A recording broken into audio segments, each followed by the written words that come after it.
L'État gabonais compte à ce jour un peu plus de 90 000 agents.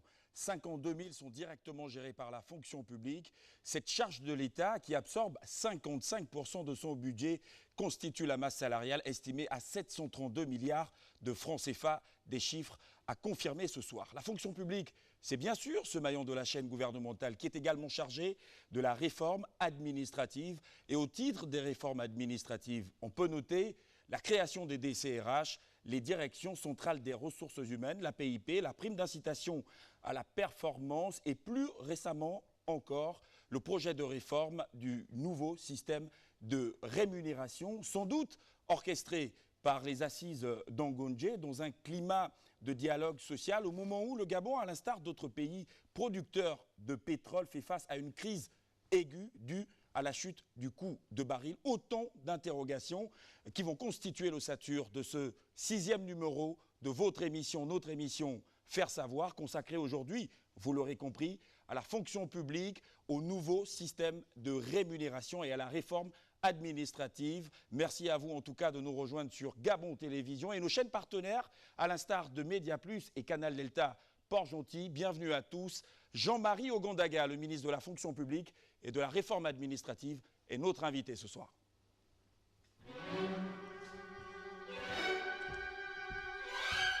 Bonsoir, monsieur le ministre. Bonsoir, Rodrigue.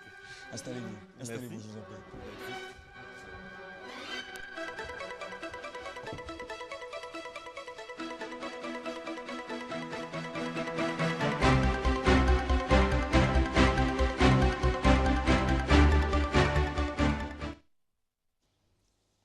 Michel Ogondaga, merci d'avoir répondu à... Jean-Marie Ogondaga. Jean-Marie, pardon, monsieur le ministre. Jean-Marie Ogondaga, merci d'avoir répondu à notre invitation.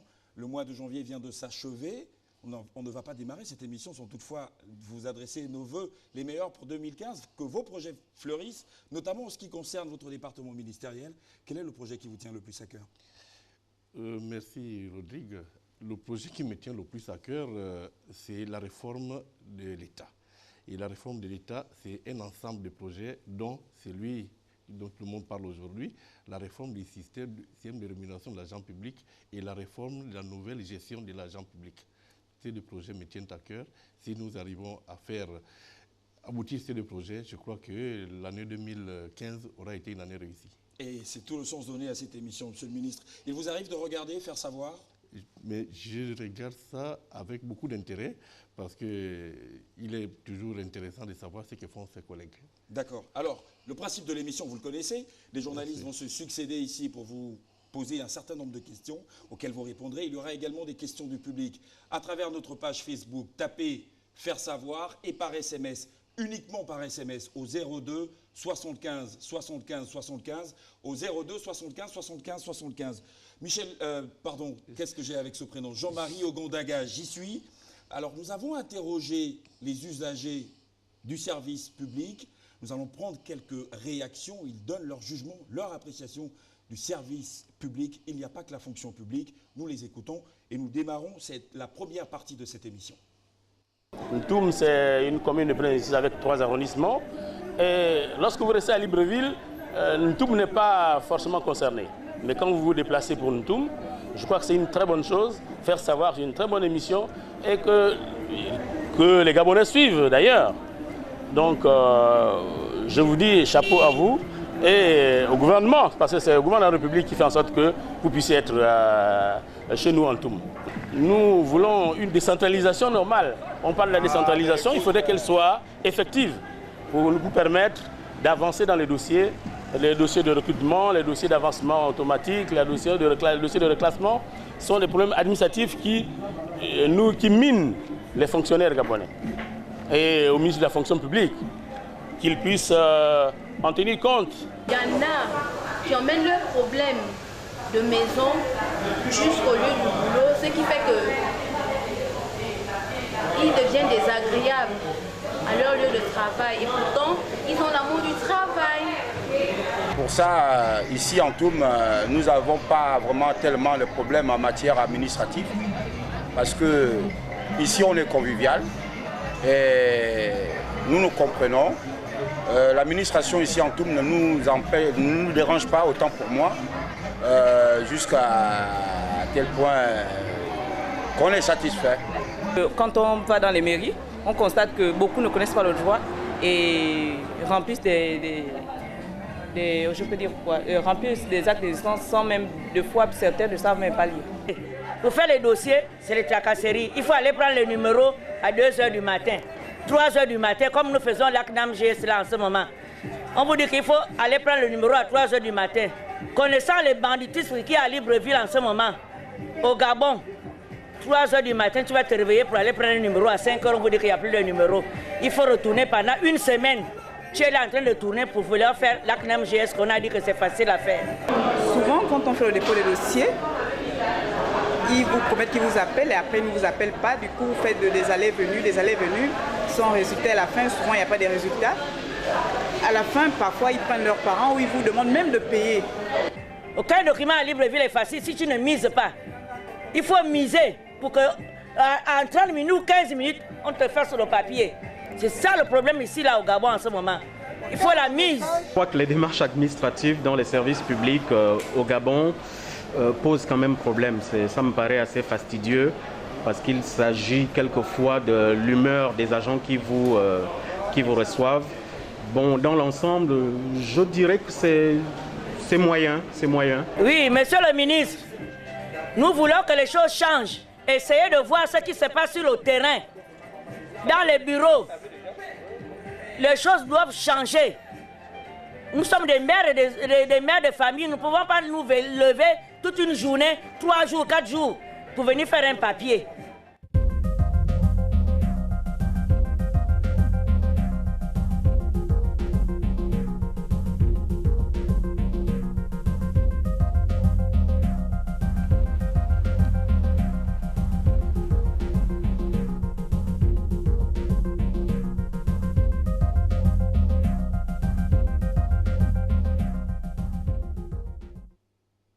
Jean-Marie Ogandaga, vous venez de suivre avec nous ces différentes réactions et vous l'avez constaté, Nadège Mbanda, journaliste blogueuse, très présente sur les réseaux sociaux, et Louis-Philippe Mbadinga de l'AGP, l'agence gabonaise de presse, nous ont rejoint sur ce plateau. Peut-être une première réaction?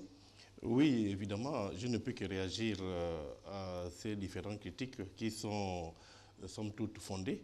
Et le chef de l'État nous l'a dit, il faudrait que nous changions notre façon de recevoir. Et c'est un constat général, nos administrations reçoivent mal les usagers. Et en ce qui concerne la fonction publique, nous nous battons pour que cela change. Mais cela ne peut changer que si chaque agent, chaque intervenant de la fonction publique connaît ses droits et ses devoirs. Parce que lorsque la dame dit « rien ne peut se faire sans qu'on ait mise », vous savez, pour miser, il faut un miseur et un misé. Et la personne à qui on demande de miser doit connaître ses droits, doit savoir qu'un service public est un service non marchand et la personne n'a pas à payer. Et si la personne en face persiste, il y a des voies de recours. Et ces voies de recours peuvent amener cet agent à un conseil de discipline, voire à un licenciement ou à une révocation. La personne se trouve dans le besoin? Vous savez, je sais que nécessité fait loi, je le sais. Mais lorsqu'on est dans le besoin, il faut aussi savoir que le fait d'avoir le besoin, c'est bien, mais de connaître ses droits, c'est mieux. Et c'est important. Êtes-vous en train de dire que vous n'avez, du moins, vous n'avez jamais entendu parler de cela, ou plutôt que vous n'avez eu aucune réclamation jusqu'à ce jour? Vous savez, nous entendons beaucoup de choses. Mais le principe du contradictoire doit prévaloir en tout état de cause. Parce que quand quelqu'un vient vous dire, parce que je connais le ministre Ogandaga, sans dire que mademoiselle Nadège m'a demandé de l'argent pour faire un acte administratif, nous restons toujours dans le doute. Et le doute profite à l'usager. Donc jusqu'ici, il n'y a jamais eu de dénonciation? Il n'y a pas de dénonciation. Il y a des personnes qui se plaignent, mais personne n'est venu dire que mademoiselle Nadège m'a demandé de l'argent pour faire établir un acte. Ça, c'est très important. Et vous êtes en train de dire aux Gabonais que si jamais un Gabonais se lève et vient dénoncer auprès du ministre, par exemple, ou de ses collaborateurs, sa dénonciation sera prise en compte et donc cela va cesser. Elle sera prise très au sérieux. Oui. Vous savez, le code de déontologie nous interdit beaucoup de choses. Et je crois savoir que la première chose, c'est pourquoi je disais tantôt que chaque agent doit connaître ses droits. Parce que lorsque vous connaissez vos droits, vous êtes à même de pouvoir attaquer. Or, la plupart de nos agents ne connaissent pas leurs droits et par conséquent, il se faut arnaquer. Vous parlez des agents ou des usagers? Mais quand je parle, l'agent est aussi usager. Oui. Parce que moi, je suis agent du ministère de la fonction publique, Oui. mais je suis usager au CHU, par exemple. Exactement. Et quel que soit l'endroit où nous sommes toujours en position soit d'usager, soit d'agent. Et quelle que soit la position, lorsque nous sommes dans un service public qui, au demeurant, est non marchand, il n'y a pas à payer un copec de plus que ce qui est prévu par la loi. Et à partir de ce moment, quand il y a une dénonciation, madame, elle doit être prise au sérieux. Et l'agent qui commet ces dénonciations, qui commet ce type d'actes, est passible d'un conseil de discipline et de beaucoup de sanctions. Monsieur le ministre, il y avait... Nous allons évoluer dans le débat. D'accord, nous y allons, Rodrigue. Justement, la dame disait également qu'il y a d'autres cas, un autre phénomène, celui du choix, par exemple, de ses proches. Je vous le dis en exemple, quelqu'un vient dans un bureau, l'agent qui est là va prendre d'abord celui qui est son proche, ou, voilà, plutôt que la personne qui était là avant. Là aussi, toujours pas de dénonciation. Monsieur le ministre, comment on fait pour régler ce genre de problème? Mais ces choses sont réglables par le truchement de la procédure. Vous savez, notre administration souffre aujourd'hui du fait que nous ne respectons pas les procédures. Et vous savez, la personne qui dénonce, qui dit qu'on a vu le parent, mais cette personne, dans une même position, elle serait bien heureuse d'être reçue en lieu et place de quelqu'un d'autre. Et qu'est-ce qui peut régler cela? Il faut dématérialiser notre administration. Il faut éviter le contact entre l'usager et l'agent public. Il faut dématérialiser parce qu'aujourd'hui, nous sommes tous des usagers et nous voyageons. Lorsque nous vous demandons un visa, le cas du consulat de France, qu'est-ce qu'on fait? On rentre dans un site internet. On n'est pas en contact avec quelqu'un, vous rentrez votre nom et votre numéro de passeport, et soit vous avez le rendez-vous ou vous ne l'avez pas. Et à partir de ce moment, quand vous l'avez, vous vous présentez à la date et à l'heure, vous êtes reçu. Notre administration fait la même chose. Nous faisons la même chose, mais sauf que nous-mêmes, nous sommes réfractaires à tout ce qui est changement. Et donc, moi, je vous dis, la dématérialisation, l'informatisation de nos procédures fera en sorte qu'il y ait de moins en moins de contacts entre le corrupteur et le corrompu. Parce que n'oublions pas que c'est lui qui mise. Quelquefois, c'est lui qui a l'initiative. Quelquefois, l'agent ne demande rien. Et c'est la personne qui arrive, qui dit, moi, pour me faire passer avant M. Rodrigue, je vous donne quelque chose. Mais c'est lui qui accepte. C'est à ses risques et périls. Mais tant qu'il n'y aura pas de dénonciation directe, mademoiselle Nadège, il n'y aura pas de sanctions. Mais il faut dénoncer ces genres de comportements pour que ces comportements cessent. Donc nous, les responsables, et vous, les usagers, nous devons travailler de concert pour que ces comportements régressent dans notre administration et que seul le droit prévale. Monsieur le ministre, il vous est déjà arrivé de faire le tour du propriétaire, de faire une sorte d'état de lieu, même inopinément? Je le fais quasiment toutes les semaines et même à chaque fois qu'une minute me le permet et que mes obligations quotidiennes ne me prennent pas tout le temps, je rentre dans les bureaux de mes agents, je vois les conditions de travail, je regarde ce qu'ils font et quelquefois je donne des conseils et je dis. Et quel est le constat? Le constat est qu'aujourd'hui à la fonction publique, les choses changent. Les choses changent parce que les procédures sont respectées et les agents sont à leur poste aux heures convenues. Et ça, je peux vous le garantir. Vous pouvez même faire vous-même le constat demain et vous verrez que ce que je vous dis, ce ne sont pas des paroles en l'air. Justement, nous allons parler de ça, monsieur le ministre. Nous allons faire l'état des lieux. Voilà, l'état des lieux, ce serait de vous demander, depuis 2009 jusqu'à maintenant, qu'est-ce qui a, selon vous, changé? Je vais vous donner je vais vous citer quelques repères, voilà. Notamment, qu'est-ce qui a changé dans les recrutements? Qu'est-ce qui a changé dans la gestion et l'évolution des effectifs? Qu'est-ce qui a changé dans la promotion des valeurs éthiques, justement? Et qu'est-ce qui a changé dans la gestion des carrières ou alors dans la gestion, donc, et la mobilité des agents publics, entre autres? Au moment où on parle même de la modernisation de l'administration. Permettez au ministre de garder le fil des idées. Oui. Vous reprenez, s'il vous plaît, les quelques repères dont vous citiez tout à l'heure? Je citais, voilà, comme ça, hein, on pourra en citer d'autres, notamment le recrutement, la gestion et l'évolution des effectifs, la promotion des valeurs éthiques, voilà, la gestion des carrières, la gestion et la mobilité des agents publics. Qu'est-ce qui a changé? Qu'est-ce qui a changé? La question ainsi posée suppose que nous sommes partis d'un point A vers un point B. Oui. Et la réponse est claire. Si je prends quelques repères, vous avez pris quelques repères, le recrutement, la gestion de l'éthique, vous avez parlé de l'évolution des effectifs. Bien, commençons par l'évolution des effectifs. L'administration gabonaise, comme toute organisation, est une administration dynamique, donc elle est vivante. Cela veut dire que nous avons d'un côté l'évolution des effectifs se conçoit par les recrutements et se conçoit également par les fins de carrière, c'est-à-dire des mises à la retraite ou des radiations pour plusieurs causes.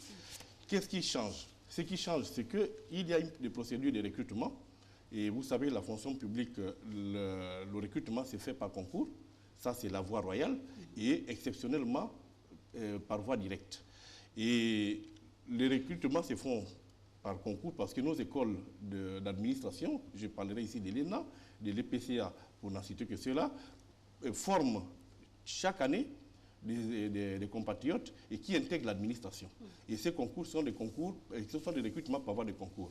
Mais comme on ne peut pas former tout le monde à l'ENA, ni à l'école de la magistrature, ni à l'école de l'Institut des communes des finances, nous avons certains secteurs où nous ouvrons des concours par voie directe. Et ces concours, par exemple pour les enseignants du supérieur, parce que nous ne formons pas suffisamment, se font de façon régulière. Et donc, qu'est-ce qui a changé? Ce qui a changé, c'est la programmation. Ce qui a changé, c'est l'expression des besoins des administrations. Qu'est-ce qui a changé? C'est la prise en compte de l'impact budgétaire. Et en ce qui concerne les carrières, parce que vous parlez de l'évolution, l'évolution des carrières s'est faite normalement, et c'est d'autant plus que nous avons une direction générale qui est chargée de la gestion des carrières et que nous voulons faire évoluer aujourd'hui parce que jusqu'à présent, la gestion de l'argent de l'État se faisait uniquement à travers la direction générale de la fonction publique. Et je crois que tout au long de cette émission, nous en parlerons, parce que nous en parlerons. Rodrigue en a parlé tout à l'heure et nous allons revenir plus en longueur, mais en matière de déroulement de la carrière, il n'y a aucun problème. Les choses se font normalement, des mises à la retraite se font. Donc en d'autres termes, il n'y a pas de souci, vous le dites. Donc, en d'autres termes, les fonctionnaires gabonais, ou du moins les Gabonais, ceux qui postulent, ceux qui sont intégrés, tout le monde se sent plus ou moins bien. Non, ne parlez pas des fonctionnaires. Est-ce que... Parce que non, mademoiselle. Je vous ai cité... Le fonctionnaire on va rectifier, monsieur le ministre, je préfère madame. L'agent public. Je préfère madame. Ah, madame, ok. Merci. Très bien, parce que c'était écrit mademoiselle tout à l'heure. Donc, oui, okay. Madame Nadège, oui. Le fonctionnaire, c'est un corps. Oui. Et or, au niveau de la fonction publique, nous ne gérons pas que le fonctionnaire. Nous avons plusieurs corps, dont le fonctionnaire et... Au niveau de la fonction publique gabonaise, vous avez des corps comme... Ma question, monsieur le ministre, est toute simple. Oui. Pensez-vous que tout le monde est aujourd'hui à l'aise? Non. C'est-à-dire satisfait? Non, nous ne sommes pas dans un pays où tout est... Nous parlons de 2009 à maintenant. Non, de 2009 à maintenant, il y a eu beaucoup d'évolutions. Oui, mais les choses ont été faites correctement. Oui. Mais vous savez que la fonction publique ne peut pas absorber tout le monde. Il y a toujours plus de demandes d'entrée qu'il y a de postes budgétaires. Parce que le poste budgétaire, c'est cette réserve, ces réserves de crédit qui est octroyée par le Parlement à l'exécutif pour pouvoir recruter un agent ou bien pour pouvoir rémunérer un agent qui est déjà recruté et il se renouvelle chaque année. Et quoi qu'il en soit, nous faisons la programmation, je vous ai dit, et ceux qui sont recrutés, ils sont payés. Monsieur le ministre, vous le disiez, d'accord. Nadège, Philippe, s'il vous plaît, vous allez garder le fil de vos idées. Nous allons prendre très rapidement une question Facebook. Je vous ai expliqué le principe dès l'entame de cette émission, monsieur le ministre. Nous allons prendre rapidement une question Facebook. Et voilà ce que dit la question. Qu'est-ce qui explique le retard observé dans le processus de recrutement à la fonction publique? Vous pouvez apercevoir cette question sur votre petit écran. Monsieur le ministre. Qu'est-ce qui explique le retard? Premièrement, qu'est-ce qui explique le retard? C'est que souvent, la plupart des recrutements ne sont pas programmés. Et vous savez, la fonction publique ne déroge pas des règles de bonne gestion, ne déroge pas des mêmes règles que dans une entreprise. Si vous ne programmez pas un recrutement, et le recrutement, pour qu'il soit effectif, il faudrait pouvoir rémunérer la personne. Personne ne travaille pour les beaux yeux de quelqu'un d'autre. Et lorsque le recrutement ne se matérialise pas par un poste budgétaire qui signifie un poste de dépenses pour rémunérer l'argent de l'État, il ne se fait pas. Et ce retard est dû au fait que lorsqu'il y a des demandes doivent être traitées, doivent suivre un circuit, et ce circuit doit correspondre non seulement aux besoins des corps d'intégration, mais aussi aux besoins des administrations. À partir de ce moment, lorsque les besoins sont exprimés et que les possibilités sont libérées, les agents sont pris en solde pour que le recrutement soit effectif. Oui, mais Jean-Marie Ugondaga, tout à l'heure, Nadège Bonda parlait de changement. Qu'est-ce que ça a donné la création des DCRH, des Directions Centrales des Ressources Humaines? Les DCRH sont en création. Et il faut plutôt me dire qu'est-ce que ça va donner. Qu'est-ce que ça va donner? Très bien. À cette question, je vous dirais que jusqu'à présent, nous avions eu les DCP, les Directions Centrales des Personnels. Et vous-même, vous comprenez bien que gérer le personnel, ce n'est pas gérer la ressource humaine. Dans la gestion du personnel, l'administration qui gère ces personnels n'avait pas de lien direct avec la fonction publique. C'est-à-dire, le ministère de l'Information dont vous dépendez avait une DCP, et cette direction centrale du personnel n'avait pas un lien direct avec la fonction publique. Les DCRH, on en parle depuis quelques années, M. le ministre. Mais depuis 2012, je vous le concède. Mais vous savez, entre la gestation et l'accouchement, ça prend un peu de temps. Et ce temps est un temps de conception. Une grossesse de 3 ans, c'est pas trop? Oui, bon, mais il y en a même qui dépassent 3 ans. Mais je crois que lorsqu'on peut... Oui, est-ce que c'est l'exemple à suivre? Non, ce n'est pas l'exemple à suivre, je vous le concède. Mais lorsqu'on veut bien faire, le temps ne compte pas.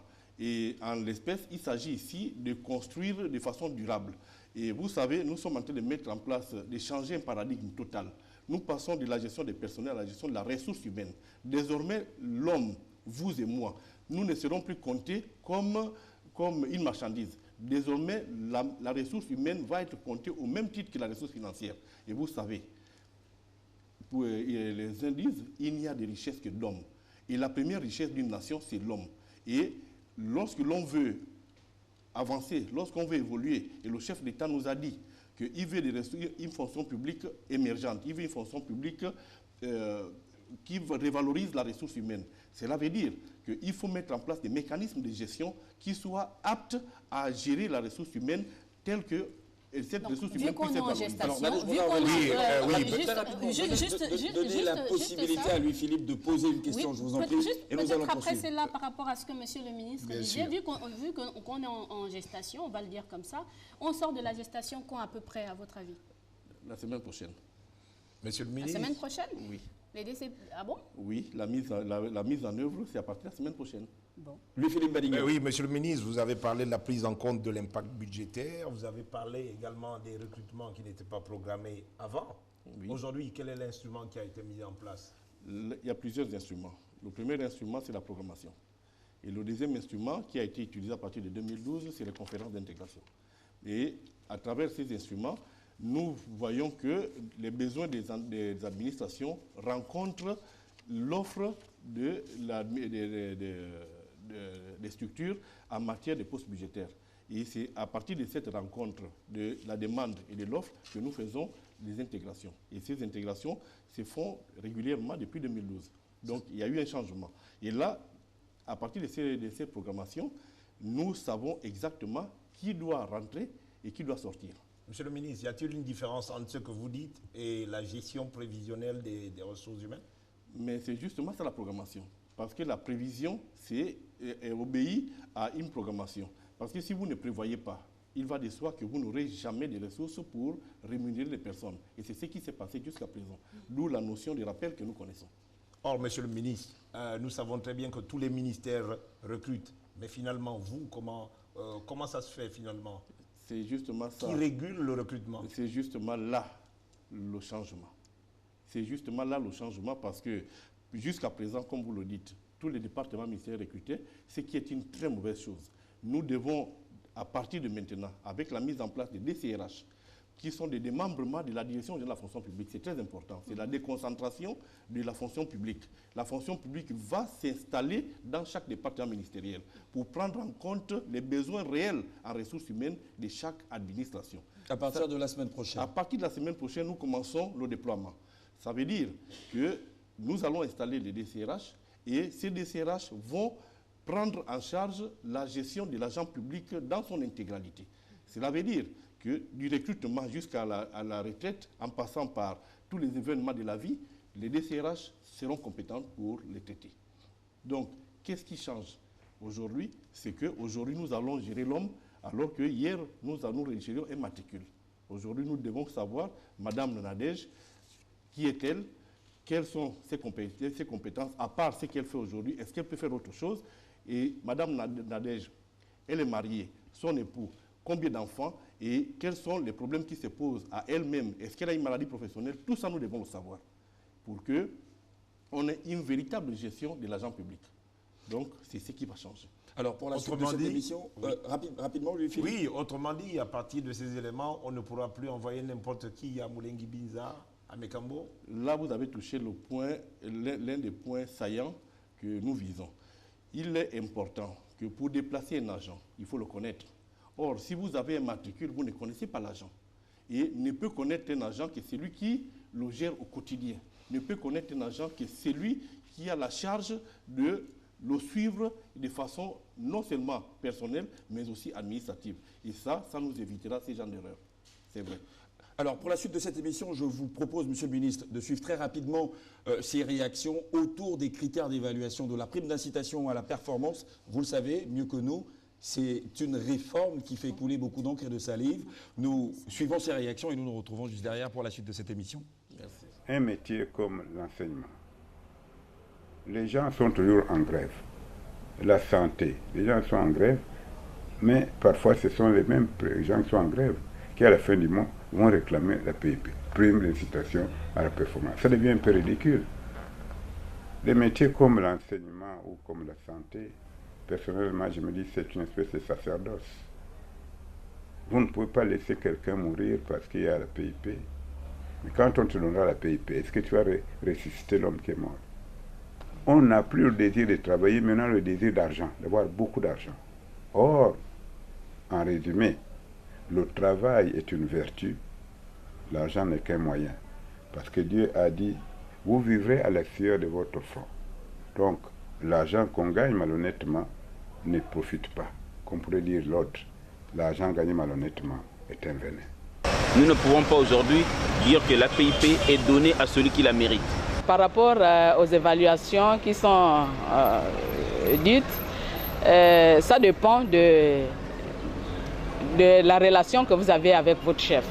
Si seulement le chef ne vous apprécie pas, même si vous travaillez bien, il ne pourra pas bien vous noter.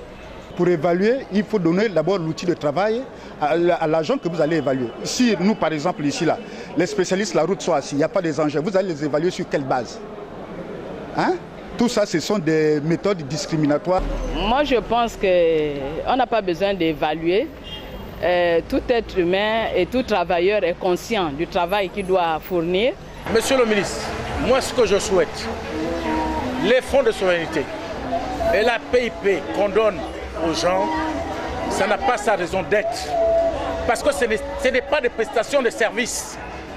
Quand quelqu'un jure que je suis assermenté, ça veut dire que tu dois te contenter de ton salaire. Et c'est le social qui prime la raison. Ce n'est pas le reste.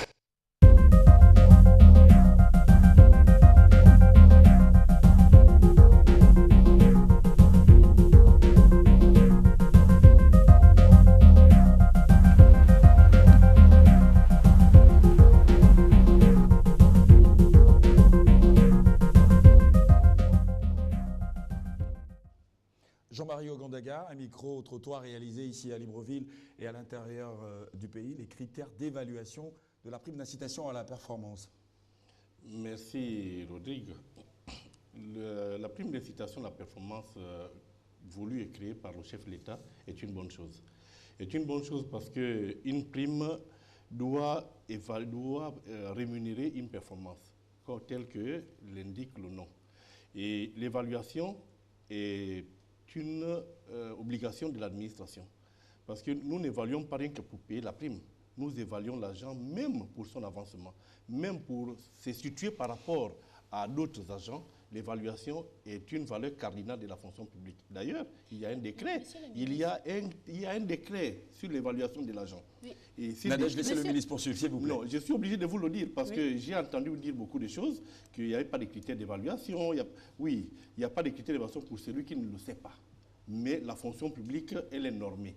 Et on ne peut pas dire quelque chose s'il n'y a pas une norme derrière. Mais, monsieur le ministre, vous êtes en train de dire que ces critères, que c'est vraiment effectif. Les critères existent, madame. Merci. Écoutez, et non, vous voulez dire effectif ou respecter? Non, je peux vous dire une chose. Oui, écoutez, je vais vous dire une chose. Non, Rodrigue. Mais les critères, comment expliquer les critères alors existent. qu'il y ait autant de personnes qui se plaignent? Mais le fait que les gens se plaignent, est-ce à dire qu'il n'y a pas la loi? La loi existe. La loi, c'est le décret qui existe. Le décret porte même un nom et une année. Donc, dès cet instant, le décret, moi, je ne fonctionne que sur la base de la norme. La norme, c'est un décret qui institue l'évaluation de l'agent public. Et dans cette évaluation, la notion de performance est au centre. Donc, dès l'instant où les gens se plaignent, ce qui veut dire que les gens ne connaissent pas l'existence de la loi. Et le fait que les gens ne connaissent pas l'existence de la loi ne veut pas dire que la loi n'existe pas. Le décret existe, le critère normatif existe. Maintenant, ceux qui les connaissent, ils les utilisent. Mais ceux qui ne les connaissent pas, ils sont obligés de vous dire. Oui, monsieur le ministre, certainement que la PIP est une bonne chose. Mais dans notre administration, il y a quelque temps, monsieur le ministre, il y a des gens qui importent. Il y a des gens qui importent les comportements de la maison, les comportements du village dans l'administration. Du coup, on se retrouve dans des administrations où on s'appelle papa, maman, tonton, ainsi de suite. Ça, c'est une chose. Et dans l'administration, il y a également des problèmes personnels, des inimitiés. Tous ces éléments font en sorte que... Votre question, lui. Oui, la question. Votre question, tous ces éléments font en sorte que l'évaluation ne peut plus être objective. Comment on règle ce genre de questions? Louis Philippe, je suis désolé de vous décevoir. Le fait que vous apportiez dans l'administration vos comportements villageois ne veut pas dire que c'est la norme. Il n'a pas parlé de lui, monsieur le ministre. Non, il a pris un exemple. Non, il a pris un exemple, mais le fait que nous apportions dans nos administrations nos comportements villageois ne veut pas dire qu'il n'y a pas de normes. Et le fait pour nous de violer les dispositions statutaires et réglementaires ne veut pas dire qu'il n'y a pas de statut. Ça veut dire tout simplement que nous sommes réfractaires à la loi. Nous sommes réfractaires à tout ce qui ne nous agrée pas. Donc, quand vous allez à l'administration, moi j'appelle monsieur le ministre, mon frère, mon ami qui est ici présent, s'il m'appelle par mon prénom, c'est que j'ai autorisé qu'il m'appelle.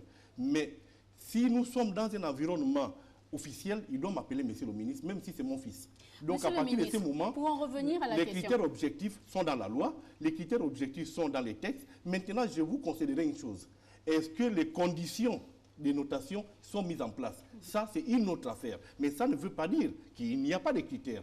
Mais c'est pour cette raison, je vous dis, les DCRH que nous mettons en place vont être une des solutions pour solutionner ces problèmes d'évaluation. Oui, mais monsieur le ministre, pourquoi avoir mis déjà la PIP en place au lieu de mettre d'abord les DCRH avant, pour s'assurer justement qu'il n'y ait pas ces plaintes-là? Oui. Les faits précèdent le droit.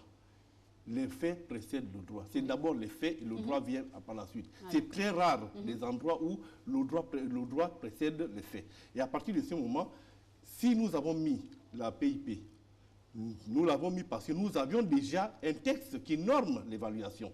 Maintenant, mais en plus, nous ne partons pas d'un vide. Nous avions les DCP. Mais le fait de ne pas avoir utilisé nos DCP, cela ne veut pas dire que les conditions d'évaluation n'existent pas. Donc, de grâce, ce procès est un mauvais procès. Et les conditions d'évaluation existent. Les DCP vont être remplacés par les DCRH qui vont affiner les conditions d'évaluation. Alors, s'il vous plaît, je vais vous accorder 5 petites minutes. Monsieur le ministre, en toute objectivité. Je vous en prie, mais avant, s'il vous plaît, notre standard explose. Monsieur le ministre, on va prendre très rapidement 2 questions de Joël Igama. Alors, voici sa question, monsieur le ministre. Combien de temps prend la titularisation d'un agent public? Combien de temps? 12 mois minimum, 18 mois maximum. Ça va être avec la création des DCRH? Non. C'est ce qui se fait actuellement? Ce qui se fait actuellement, la loi, c'est la loi qui le dit, ce n'est pas moi. La loi dit, au bout de 12 mois, un agent est titularisé. S'il ne l'est pas, le stage, parce que pendant ce temps, il est en stage probatoire. Si au bout de 12 mois, son stage n'est pas concluant, il peut être prolongé de façon continue jusqu'à atteindre 18 mois. Au bout de 18 mois, s'il n'est pas recalé, il est titularisé d'office. Cela veut dire que sur le plan du droit, il a déjà acquis le droit à la titularisation. Maintenant, il faut matérialiser ces droits par un acte. Et cet acte s'appelle arrêté portant titularisation ou confirmation selon qu'on soit fonctionnaire ou contractuel. Alors, deux questions, mais en une seule. S'agissant de la grève des agents de la solde, c'est une question de Marius Mapongou. Voilà, également sur notre standard. S'agissant de la grève des agents de la solde et la prime d'incitation à la performance à 2 vitesses. Elle évolue à 2 vitesses. C'est une question du public. Bon, oui, seulement je voudrais savoir quelle est la première vitesse et quelle est la seconde. Répondez à la question, c'est une question du public. La question du public, je réponds. Oui, monsieur le ministre, on va un peu aider le public. Oui, actuellement, aider le public. Oui, il y a des agents publics qui sont contre la PIP, il y en a qui sont pour, et puis il y en a qui touchent et la PIP et la PIF ou la PIR, et pendant que d'autres n'ont que la PIP. De vitesse. La réponse est claire. Le fait qu'il y ait la PIP et d'autres primes, il faudrait aller vous regarder dans les textes. Que disent les textes? Est-ce que la PIP est confondue à la PIF ou à la PIR? Le texte ne le dit pas. Les textes disent qu'on ne peut pas toucher 2 primes de même nature. 2 primes de même nature. Je suis très content d'entendre le mot même nature. Est-ce que la PIP est de même nature que la PIR ou la PIF? C'est à partir de ce moment, si c'est la même chose, dans ce cas, les deux primes ne peuvent pas être touchées au même moment par la même personne. Mais si ce n'est pas la même chose, si les 2 primes ne rémunèrent pas le même objet, ce qui veut dire que là, les 2 primes peuvent être touchées. Donc moi, je voudrais rester à la limite cartésien, parce que je n'ai pas encore fait l'élément de comparaison. J'ai entendu beaucoup de personnes dire que les 2 primes ne sont pas cumulables. Oui, elles ne sont pas cumulables lorsqu'il s'agit de la même nature. Mais lorsqu'il s'agit des primes qui n'ont pas la même nature, parce qu'une rémunère la performance, l'autre rémunère la citation à la fonction. Monsieur le ministre, il y en a qui veulent Alors, voir cette deux dernières questions, s'il vous plaît. Il y en a qui veulent la voir disparaître et qui parlent de plus en plus. Monsieur le ministre, je voulais vous poser cette question qui va justement dans le même sens. Pensez-vous que la PIP a été bien pensée? La question, elle est mal posée. Pourquoi, monsieur le ministre? Parce que quand vous dites que pensez-vous qu'elle a été mal pensée, bien pensée, moi je dis la PIP, ce n'est pas la PIP, ce n'est pas le principe qui pose problème. Le principe de la prime est bien pensé. Moi je crois qu'il faut donner une prime, un accessoire des soldes à ceux qui travaillent plus. Parce que cette prime, n'oubliez pas qu'elle rémunère une performance. Non, c'est important. D'accord. Et vous êtes convaincu qu'aujourd'hui, ceux qui reçoivent la PIP, justement, ce sont ceux qui travaillent plus. Nadège, s'il vous plaît, laissez le ministre poursuivre. Non, là, il faudrait vous poser une question, vous voulez une réponse, et ça, je vais vous la donner. Il est quelle heure? Il est... Alors, 23h30. Il est 23h. Est-ce une heure normale d'être au travail? Pour nous, oui. Non, moi je dis, est-ce une heure? Non, par rapport aux législateurs, est-ce une heure normale? Nous travaillons de quelle heure à quelle heure? De 7h30 à 15h30. Si vous êtes ici à cette heure-ci, vous méritez une prime. Cette prime peut s'appeler prime de rendement, elle peut s'appeler PIP, elle peut s'appeler autrement, mais vous méritez une prime. À partir de ce moment, la PIP est bien pensée. Donc, on applaudit dans les couloirs, monsieur le ministre. Il faudrait qu'on regarde, non, ne tuons pas les principes. Les principes sont bons. Si l'application est mauvaise, nous sommes là pour corriger les mauvaises applications. C'est pourquoi nous sommes dans la réforme, madame. Voilà, monsieur le ministre, au lendemain des États généraux de la communication, oui, au lendemain des États généraux de la communication, il va sans dire que les communicateurs doivent réclamer alors ces primes-là. Écoutez, comment cela peut-il se passer concrètement? Et vous savez ce qui se passe en ce moment dans le secteur communication? Écoutez, vous savez, en ce moment, nous sommes en pleine réforme.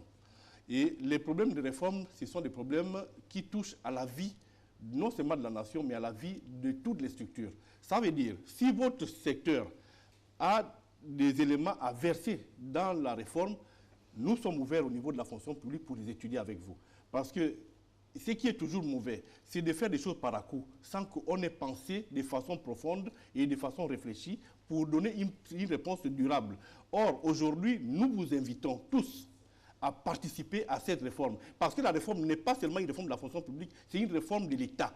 Et qui dit réforme de l'État, madame, ça veut dire que vous êtes invités à nous apporter vos réflexions. D'accord, ce sera votre dernière question, Nadège. Est-ce que ça ne fait pas encore une réforme de trop? Il n'y a jamais de réforme de trop, madame. Il n'y a jamais de réforme de trop. Il y a plutôt que nous ne sommes pas à même de donner toujours la bonne réponse. Monsieur le ministre, lorsque vous le dites, est-ce que vous pensez justement aux Gabonais qui triment à longueur de journée, qui ont du mal à atteindre, à boucler les fins de mois, qui parfois, pour certains, mangent souvent la même chose, le même plat tous les jours, parfois mangent une fois par jour. Question, vous leur dites qu'il n'y a jamais de réforme de trop. Non, madame, ce sera votre dernière question. Non, madame, je ne vous le permets pas et je ne vous l'autorise pas. Le Gabonais qui souffre, ce n'est pas parce que vous avez un gros salaire que vous vivez bien.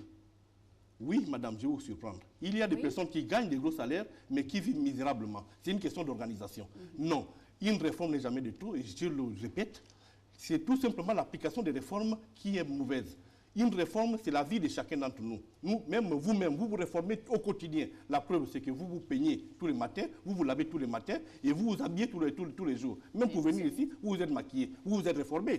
Donc la réforme est collée à la vie de l'être humain et nous sommes appelés à évoluer pour vivre. Alors, ce sera tout. La réforme, est-ce la fin des statuts particuliers de l'article 23? Oh non, Louis-Philippe, désolé. Le statut particulier est un statut qui découle lui-même du statut général. Il faudrait encore que le statut général permette l'existence du statut particulier. Non, la réforme, c'est une réforme de l'ensemble de l'administration, des procédures administratives et des conditions de gestion de l'agent public. C'est un ensemble, c'est un tout cohérent. La réforme ne touche pas un texte, la réforme touche un ensemble de process, un ensemble de structures.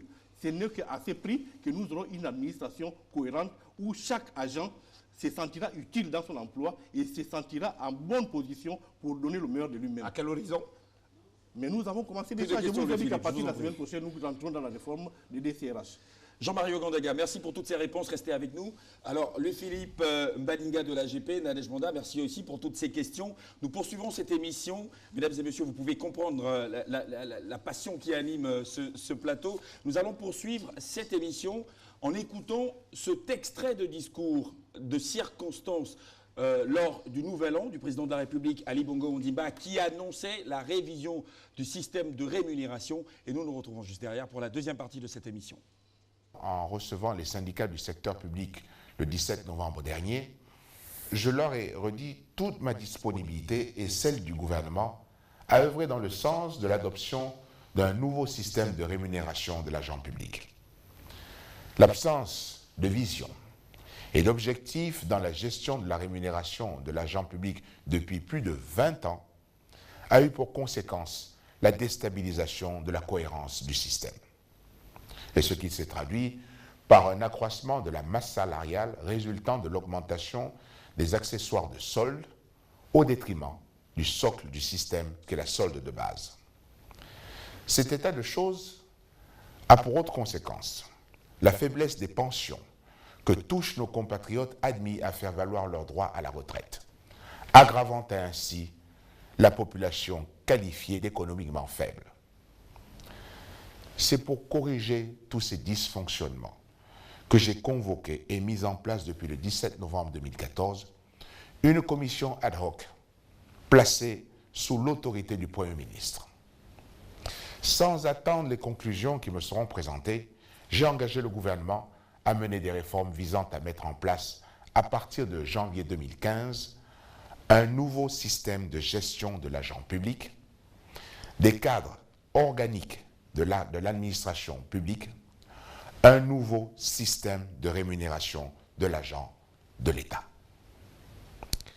La bonne conduite de ces réformes est une exigence pour notre pays, car il est devenu urgent d'adopter un nouveau cadre de gestion de l'agent public qui se traduit par son recrutement, la gestion de sa carrière et enfin son départ à la retraite. Tout cela doit désormais être cohérent.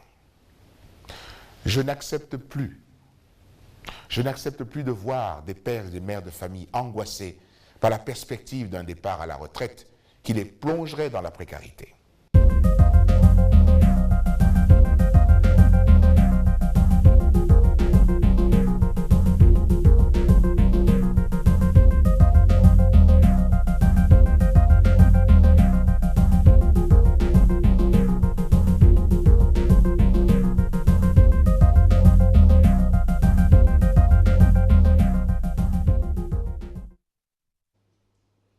Voilà, Monsieur le Ministre, discours circonstanciel de Nouvel An du président de la République, Ali Bongo Ondimba, qui annonçait la révision du nouveau système de rémunération. Il a dit qu'il n'attendrait pas les conclusions des travaux d'Angonje. Et finalement, ce qui s'est passé, c'est qu'il y a eu un certain nombre d'interprétations autour de ce discours.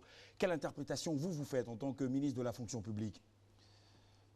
Merci. Est-ce que les centrales syndicales devaient voir, ou les agents publics en général devaient voir, au niveau de leur solde, une augmentation le 25 janvier dernier? C'est ce qui est dit.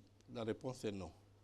La réponse est non parce qu'ils n'ont pas suivi tout le discours du chef de l'État.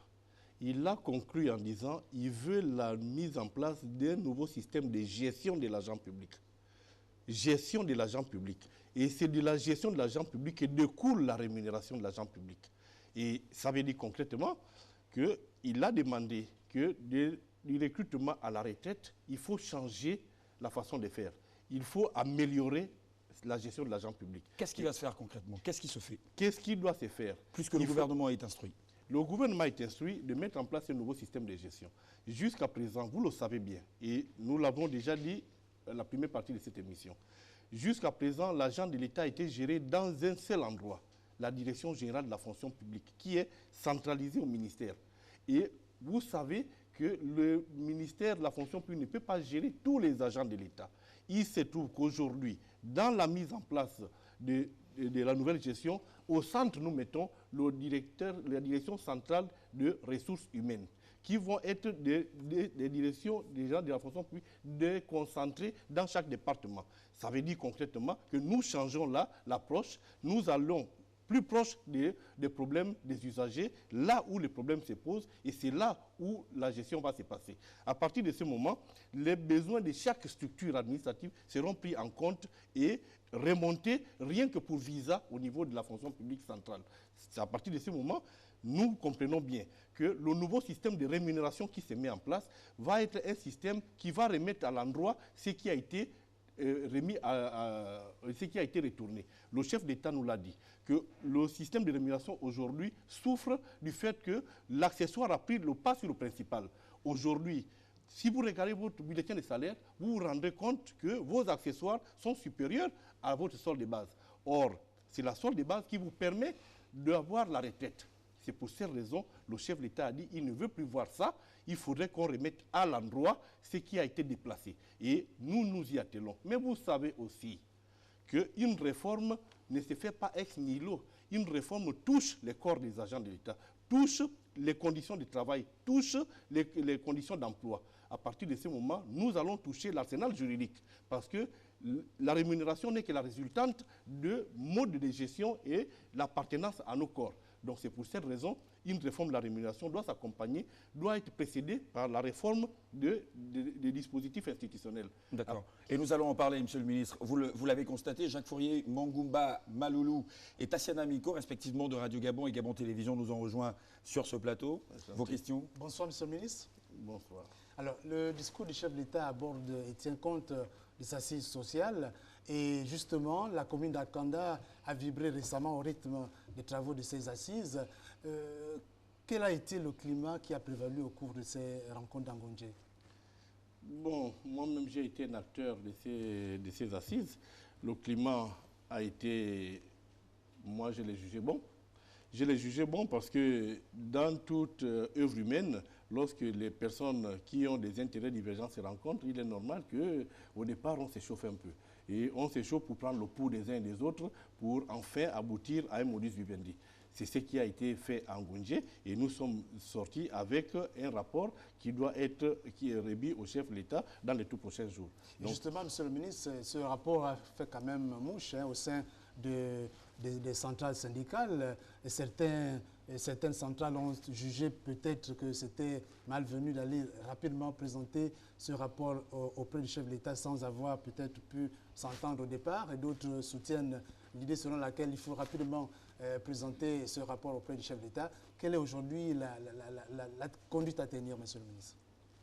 Vous savez, quel que soit ce que nous pouvons penser, la personne qui nous a demandé d'aller à Angonje s'appelle Ali Bongo Ndimba, le 17.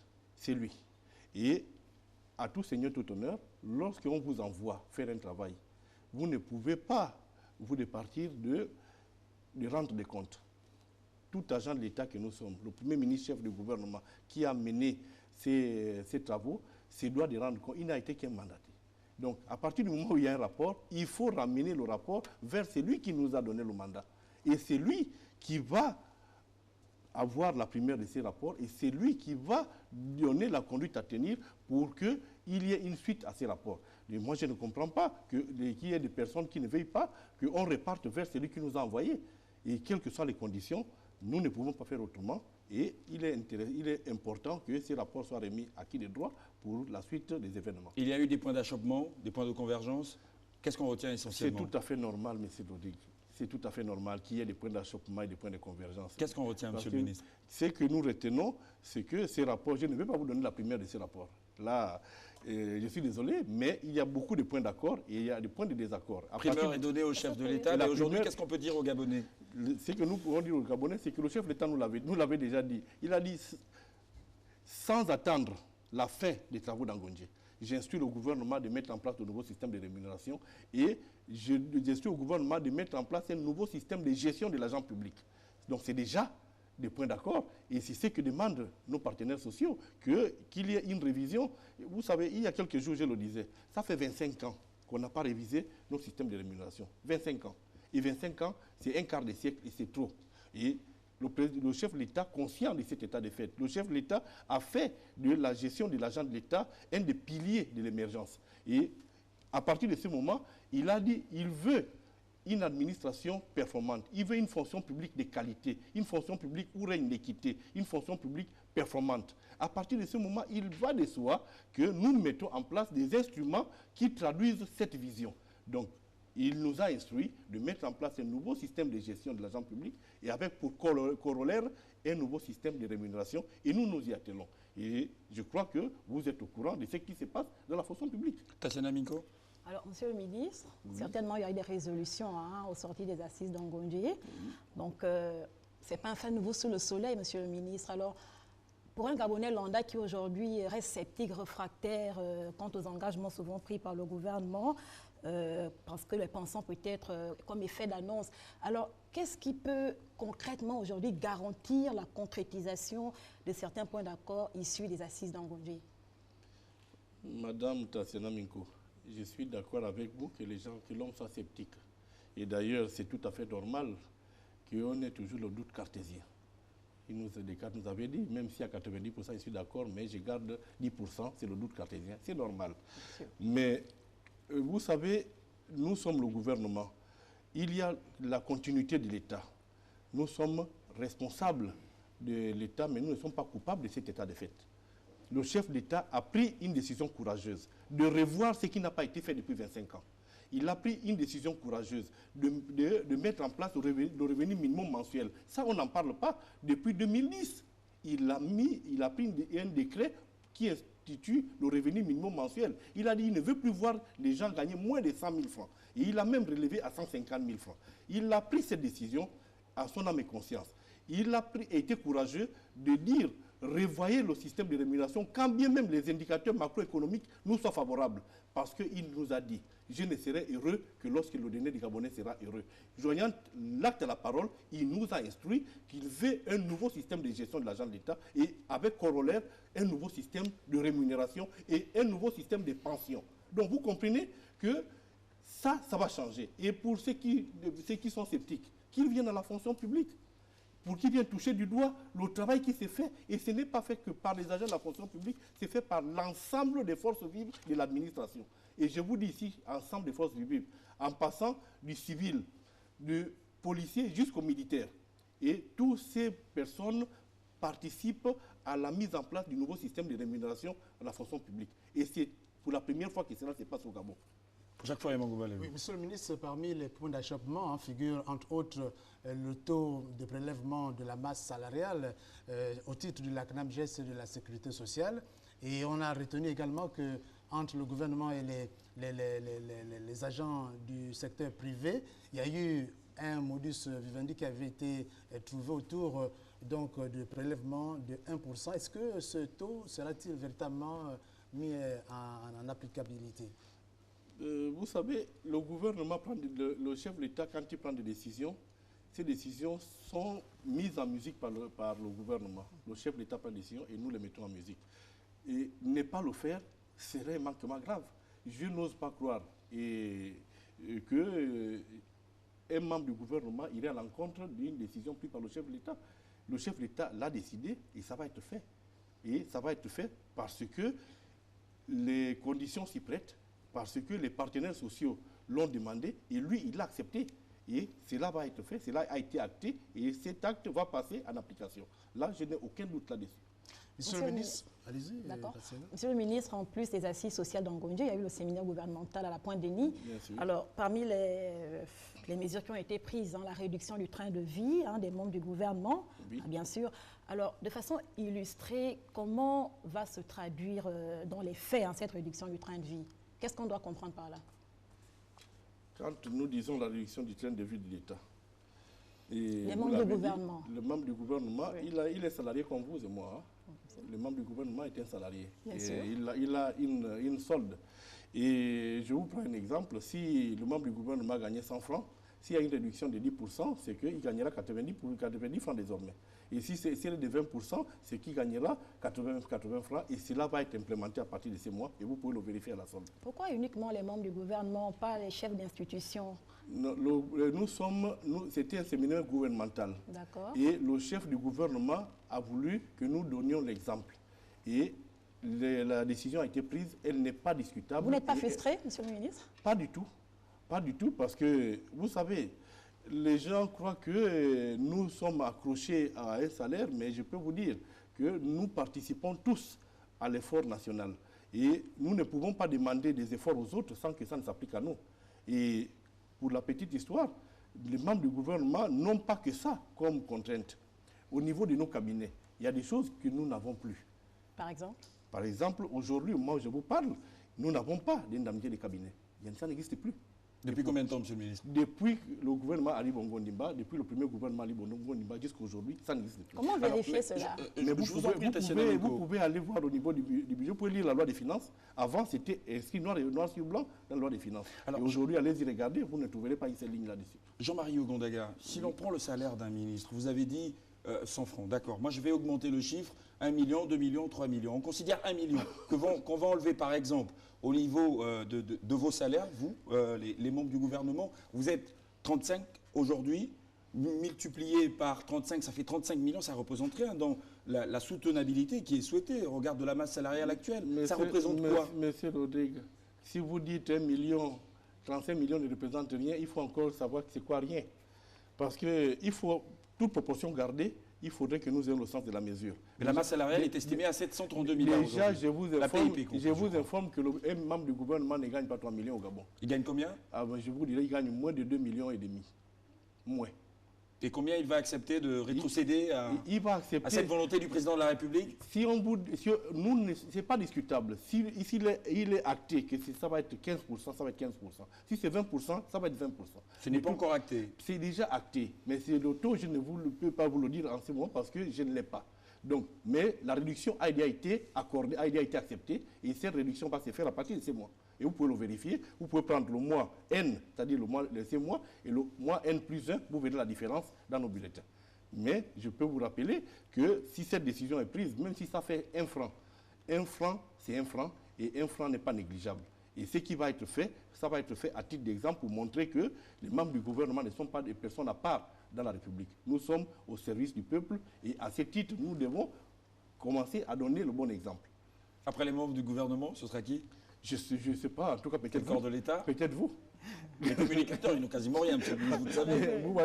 Vous voyez le mot rien est toujours sujet à caution. Non, même si lorsque nous avons 1 franc, c'est déjà quelque chose, parce que 1 franc est différent de 0.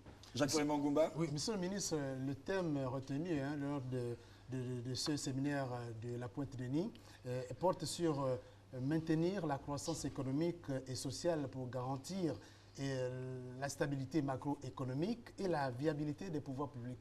Monsieur le ministre, de façon concrète, quelles sont ou quelles peuvent être les mesures urgentes prises pour garantir la maîtrise de la masse salariale, monsieur le ministre?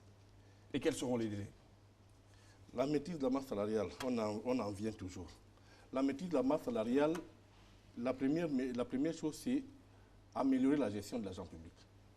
la première mesure, c'est améliorer la gestion de l'agent public. Et les DCRH, je vous ai dit, s'y collent parfaitement. Deuxième mesure, pour soutenir la masse salariale, c'est maîtriser les entrées et les sorties.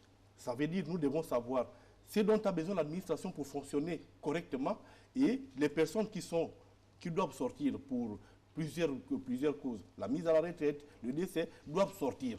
Ils ne doivent plus rester dans l'administration, sinon c'est des charges inutiles. Donc, voilà, deuxième. Et la troisième maîtrise, élément de maîtrise, c'est qu'il faudrait que toutes nos administrations aient des comportements qui soient des comportements rationnels. Ça veut dire concrètement que si nous n'avons pas besoin d'une ressource, on n'est pas obligé de recruter. Or, aujourd'hui, nous sommes dans une disposition où nous devons normer notre administration par la mise en place des cadres organiques. Parce que ces cadres organiques vont nous permettre de connaître, premièrement, les ressources dont on a besoin réellement, et deuxièmement, de connaître la taille réelle de notre administration. Et ça, nous ne le savons pas jusqu'au moment où je vous parle. C'est pourquoi nous mettons en place des DCRH, et nous mettons en place, dans le cadre de la réforme de l'État, nous mettons en place cet instrument, qui est un instrument qui nous permet de connaître avec exactitude les différents profils dont on a besoin. Nous sommes ici dans ce plateau. J'ai besoin d'un journaliste et pas 5. Parce que même s'il y a 5, il y a 4 qui ne feront rien. Donc, il faudrait qu'on arrive à gérer l'administration comme nous gérons nos entreprises, comme nous gérons nos maisons. Dans nos maisons, quand j'ai la capacité de payer une femme de ménage, je n'en prends pas 4. Et il faudrait que nous ayons le même comportement rationnel lorsque nous arrivons dans l'administration. Si nous avons une place pour une secrétaire, ne prenons pas 5. Donc, à partir de ce moment, nous risquons d'avoir des charges excédentaires et des charges inutiles. Même si c'est vous qui les envoyez en formation? Ça dépend. Nous n'envoyons personne en formation. Il faudrait déjà que vous sachiez que la formation est un droit. Est un droit pour l'agent public, oui. Mais la formation ne peut se faire que lorsque l'administration a besoin d'une ressource. Si aujourd'hui j'ai besoin d'un bon animateur comme vous et que je me rende compte que vous avez encore une marge de progression, je peux vous envoyer en stage. Parce que c'est pour le bon fonctionnement du service public. Je ne suis pas animateur, monsieur le ministre, je suis journaliste. Journaliste, très bien.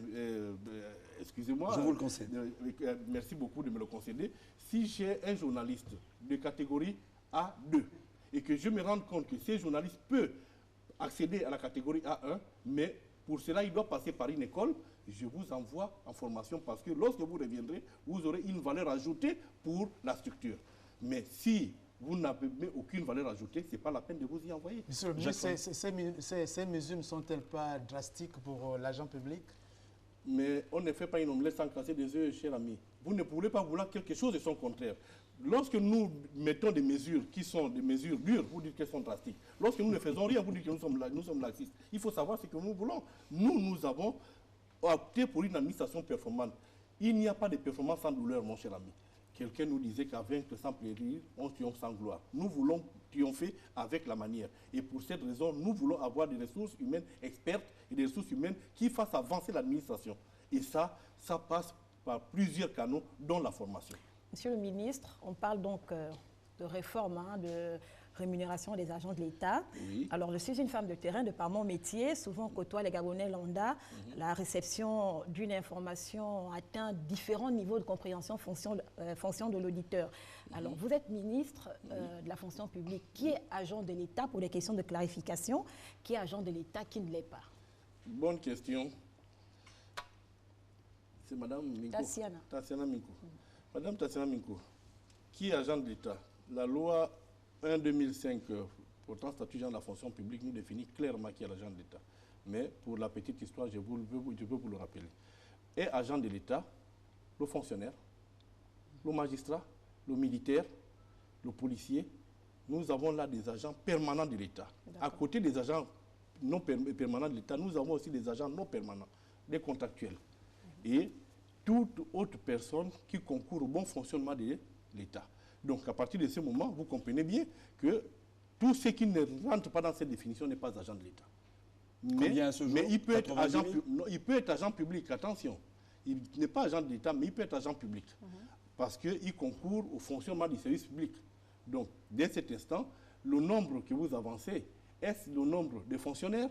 Est-ce le nombre de l'ensemble des agents qui concourent au bon fonctionnement du service public? Ça, c'est à vous de me le dire. Ah non, vous demandez que vous qui avez la charge de la fonction publique. Très bien. Vous l'avez dit d'entrée de jeu. Oui, bien sûr. Et j'ai bien dit que ces chiffres étaient à confirmer ce soir, puisque nous avons la possibilité de vous avoir. Je vous le confirme, nous avons 82 000 agents de l'État.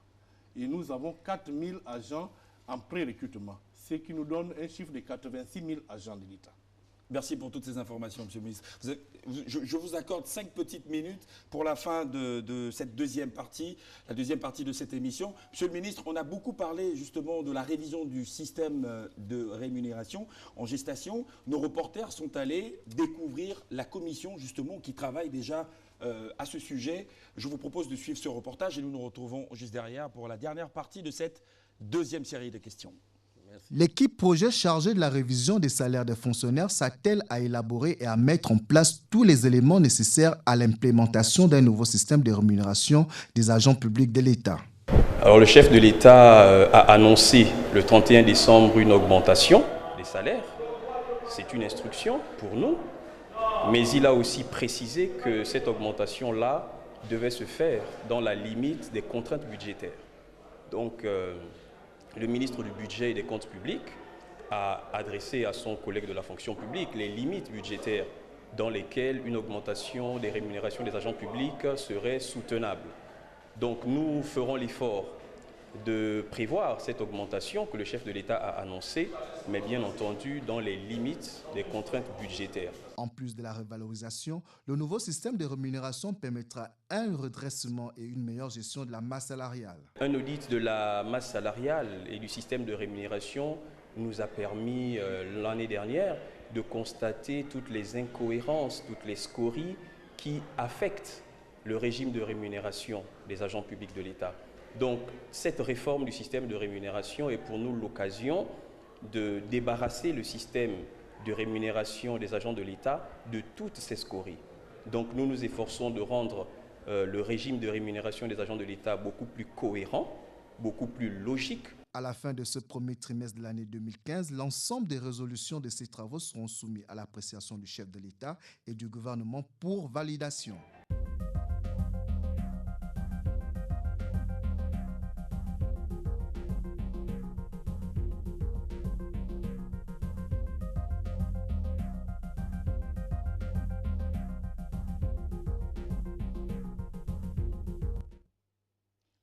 Alors, Monsieur le ministre, pardon Tassiana Miko, Monsieur le ministre, juste nous préciser les délais par rapport aux travaux de cette commission. Des délais. La question revient tout le temps. Des délais, nous avons dit que nous avons besoin... Les délais, c'est notre quotidien. Nous avons besoin de 6 mois. Et ça, nous l'avons dit et nous n'y dérogerons pas. Mais ces délais, ce sont des délais extrêmes. Mais cela ne veut pas dire que si nous avançons et que nous concluons avant les 6 mois, que cela ne s'efface pas. Déjà, dans le reportage, le responsable du projet vous a dit que cela fait 2 ans que nous y travaillons. Nous avons fait un audit qui nous a montré les points faibles et les points forts du système actuel et nous avons tiré des conclusions et des recommandations qui nous ont permis de passer à la deuxième phase, c'est de la conception de la nouvelle rémunération. Donc, et aujourd'hui, nous sommes dans la phase de validation. Elle est importante, cette phase de validation, parce que si nous concevons quelque chose pour vous, il faudrait que vous validiez, il faudrait que vous soyez d'accord, parce que entre la conception théorique faite par les experts et la pratique, ceux qui vivent au quotidien, il se pourrait qu'il y ait un décalage. Et pour ne pas mettre en œuvre, implémenter quelque chose qui va apparaître comme quelque chose d'imposé, nous demandons l'adhésion de ceux pour qui ce système est fait. C'est pour cette raison, nous ne voulons pas courir, nous sommes conscients que nous sommes attendus, nous sommes conscients que les gens veulent le système, mais il faudrait aussi que l'on sache que derrière, il y a le système de gestion qui va de pair avec le système de rémunération. Je vous ai dit d'entrée de jeu, il n'y a pas de système de rémunération sans système de gestion. Donc, or, aujourd'hui, nous sommes en train de faire les deux et de façon concomitante. C'est ce qui nous permettra de faire en sorte qu'une fois les DCRH mis en place, nous leur donnerons des missions d'implémentation de ces systèmes de rémunération dans chaque secteur et ce qui nous permettra d'avoir quelque chose de cohérent. Le chef de l'État nous l'a dit, il veut un système cohérent parce que le système actuel a été galvaudé et a perdu de toute sa cohérence. Parce que vous savez, peut-être vous ne le savez pas, lorsque vous avez un bulletin de salaire, lorsque vous recevez 100 francs de salaire brut, votre salaire ces bulletins doivent être constitués de au minimum 65% au niveau de la base et 35% de l'accessoire. Or, si vous regardez vos bulletins aujourd'hui, vous vous rendez compte que c'est le contraire. À partir de ce moment, ce n'est pas viable à terme. Et vous savez que c'est ce que nous avons aujourd'hui qui nous prépare notre retraite. Et si la retraite est assise sur la partie congrue de la rémunération, c'est-à-dire la plus faible, ne soyons pas surpris que nos pensions de retraite soient faibles. Or, le chef de l'État dit qu'il ne veut plus ça.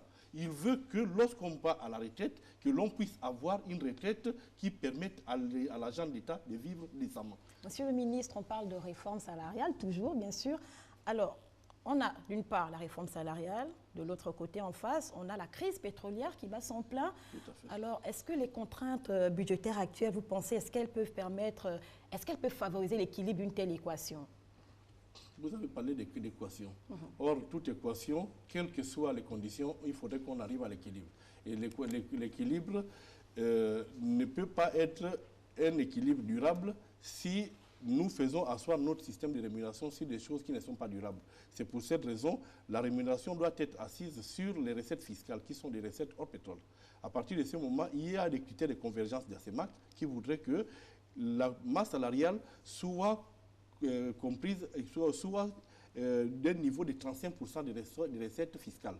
Or, au Gabon, là, je ne vous l'apprends pas, nous avons explosé, nous sommes à 56%. Et ce qui veut dire que même au moment où je vous parle, nous sommes en dehors des normes de la CEMAC. Nous sommes, premièrement, la première réforme que nous faisons, c'est de revenir en équilibre. Il faut revenir à l'équilibre, ce qui veut dire qu'il faudrait qu'on retraite notre masse salariale, que l'on voit ce qui est salarial et ce qui ne l'est pas, et que l'on nettoie. Et par la suite, qui est à 55% aujourd'hui, vous le confirmez, de notre budget? Exact. Bon, le budget, pas oui, 55%, mais non, pas le budget, l'ensemble du budget, il faut savoir. Je vous ai dit que le niveau de notre masse salariale est à 56% des recettes hors pétrole, c'est-à-dire les recettes fiscales. Donc, mais ce montant est trop élevé par rapport aux contraintes qui nous sont imposées par la CEMAC, qui voudrait que ce montant ne dépasse pas 35%. Donc nous sommes déjà en dépassement.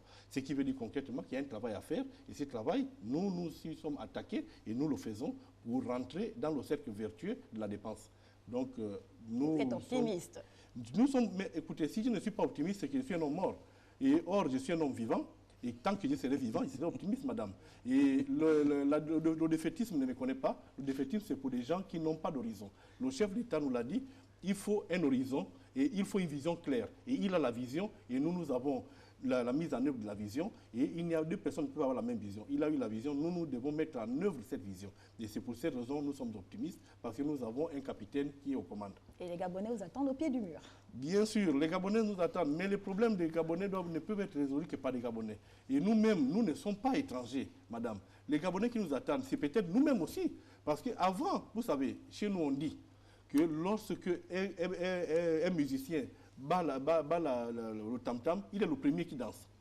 Quand il commence à danser, vous n'avez pas encore commencé à faire le pas, mais lui, il a déjà le rythme, il danse déjà. Ce qui veut dire que nous sommes nous-mêmes déjà les premiers qui voulons un système qui soit cohérent, parce qu'à partir de ce moment, nous nous reconnaîtrons à travers nos instruments. Jacques Fourier, vous avez une dernière question? Oui, dernière question, monsieur le ministre. Les Gabonais, agents de l'État, piaffent toujours d'impatience pour l'aboutissement des travaux de la commission mise en place pour ce système de rémunération. À quel moment pourraient-ils s'attendre pour percevoir leur premier salaire révisé, monsieur le ministre? Et c'était ma question de tout à l'heure, sur les délais. Bonne question.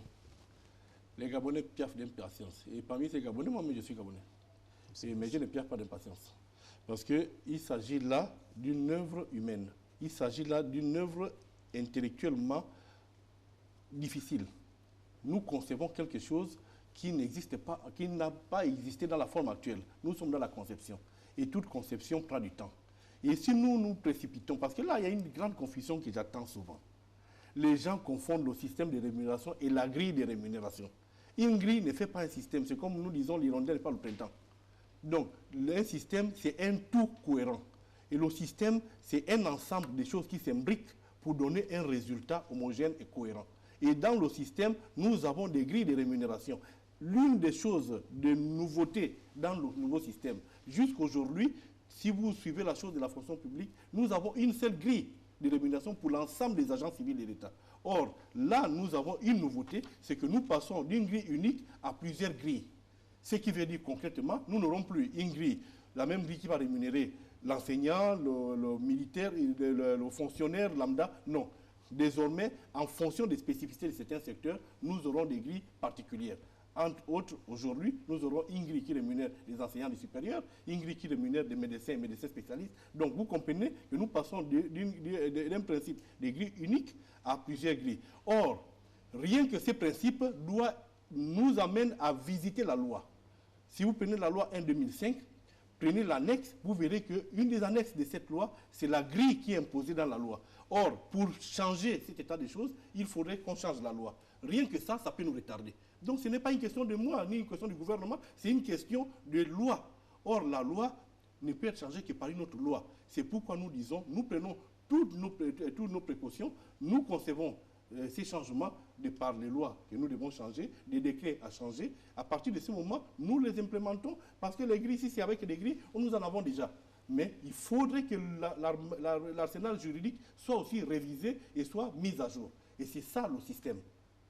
Alors, Monsieur le Ministre, Jacques Fourier-Mongouba, vous avez une dernière question? Oui, une toute dernière, mais vraiment une toute dernière, s'il vous plaît. Monsieur le ministre, ce sont des décisions souvent politiques et les Gabonais le plus souvent sont suspendus à ce genre de décisions, monsieur le ministre. Toute décision, vous savez, la politique, c'est l'art de gérer la cité. Et l'homme qui veut voyager loin ménage sa monture. Et lorsque le chef de l'État prend une décision politique, c'est qu'elle doit s'appliquer au niveau des populations. Nous en sommes conscients, c'est pourquoi nous y travaillons. Et c'est pourquoi il a dit, un homme visionnaire, il a dit, je n'attendrai pas les travaux d'Angondje, la fin des travaux, pour que vous commenciez à travailler. Je vous instruis instamment de commencer à travailler pour que lorsque les travaux seront terminés, si les choses vont dans le même sens, que vous ne soyez plus en train de commencer. Vous savez, quand on veut jouer un match de football, ce n'est pas au moment où nous devons rentrer sur le terrain qu'on s'échauffe. Il faut s'échauffer d'abord. Et avant de s'échauffer, il faut s'entraîner. Pour préparer une compétition, il faut un entraînement. Et cet entraînement montre qui est en forme et qui ne l'est pas. Et maintenant, lorsqu'on arrive au jour de la compétition, nous sommes bien affûtés et nous gagnons des matchs. C'est exactement dans l'administration. Et le chef de l'État, un bon capitaine d'équipe, il nous a dit, vous les joueurs, allez-y vous entraîner. Allez-y faire en sorte que vous ayez une équipe pour que le jour où je vous dirai en compétition, que vous y rentrez et que vous gagnez des buts. Vous marquez des buts pour gagner des matchs. Et c'est ce que nous sommes en train de faire. Vous allez certainement marquer des buts en reformant l'administration. Et c'est d'ailleurs la dernière partie de cette émission. Merci à vous, Jacques Fourier-Mongouba Maloulou et Tassiana Miko. Monsieur le ministre, nous faisons un point sur la réforme administrative dans notre pays. Vous avez dit que l'un des projets qui doit fleurir au sein de votre département ministériel, c'est bien sûr la réforme de l'État. Nous suivons ce reportage et nous nous retrouvons juste derrière pour la dernière partie de cette émission. Point sur la réforme administrative au Gabon. Depuis 2009, la transformation de l'administration gabonaise est une priorité essentielle dictée par le besoin de cohérence avec les orientations du PSGE. Il s'agit de faire l'administration gabonaise une administration capable de mener une politique publique efficace. L'objectif est de parvenir à améliorer et à assurer la performance de l'agent public dans le but de lui offrir une gestion plus dynamique. Extrait du discours des vœux d'Ali Bongo Ondimba à la Nation, 31 décembre 2014. Programme Fonction publique. Le programme Fonction publique vise la déconcentration et la professionnalisation de la gestion des agents civils de l'État et le repositionnement de la Direction générale de l'administration et de la fonction publique. Le champ du programme recouvre la gestion administrative, intégration, engagement, la gestion des ressources humaines, les réformes mises en œuvre. Concernant l'audit de la fonction publique, lancé en 2009, l'audit de la fonction publique avait pour objectif de décongestionner l'administration et permettre un recensement général des agents de l'État.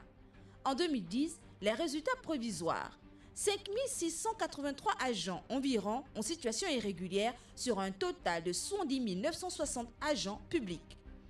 Bénéfices réalisés, 2,5 milliards de francs CFA par mois, soit 25 milliards de millions par an. Concernant la régularisation des situations administratives des agents de la fonction publique, entre 2010 et 2013, plus de 170 milliards payés à près de 70 000 agents de l'État au titre des rappels de solde. Ce sont en effet plus de 50 000 situations administratives qui ont été régularisées depuis 2012. En 2014, environ 9 000 situations ont été traitées. Recrutement de 5 000 agents dans les secteurs prioritaires que sont l'éducation et la santé. Pour le secteur de l'éducation, le recrutement de plus de 4 000 enseignants dans le pré-primaire, le primaire et le secondaire. À ce jour, plus de 22 206 actes administratifs régularisés.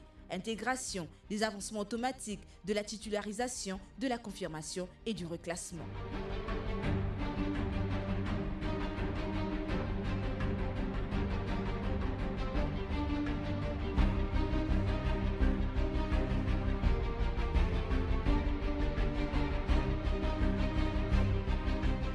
Concernant les directions centrales des ressources humaines, DCRH, pour rendre l'administration gabonaise moderne et plus efficace, 35 futurs directeurs centraux des ressources humaines ont été formés sur 4 modules. La gestion administrative, la gestion des ressources humaines, le nouveau système de rémunération, le dialogue social et dynamique de groupe.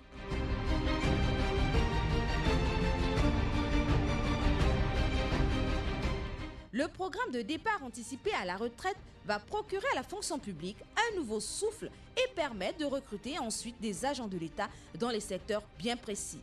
Le programme comporte 2 volets, les départs volontaires et les départs anticipés à la retraite. Direction de l'information gouvernementale. Voilà, après ce point sur la réforme administrative, Monsieur le ministre, vous l'avez constaté, Innocent Badouma du journal L'Union et Dina Koussou de Canal 7 nous ont rejoints sur ce plateau pour cette dernière série des questions, une partie consacrée à la réforme administrative. Monsieur le ministre, depuis 2009, le président ne cesse de parler de réforme administrative, de refondation de l'État. Qui dit réforme administrative dit aussi révision de tous les textes derrière. À quel stade sommes-nous aujourd'hui? Merci Innocent. Depuis 2009, le chef de l'État nous parle de la révision du cadre institutionnel de l'administration. À ce jour, nous sommes au stade de mise en œuvre de certaines procédures. Notamment, vous l'avez suivi dans ces reportages, nous sommes dans la phase de mise en œuvre de la Direction centrale des ressources humaines. Nous sommes dans la phase de mise en œuvre de la déconcentration de l'administration.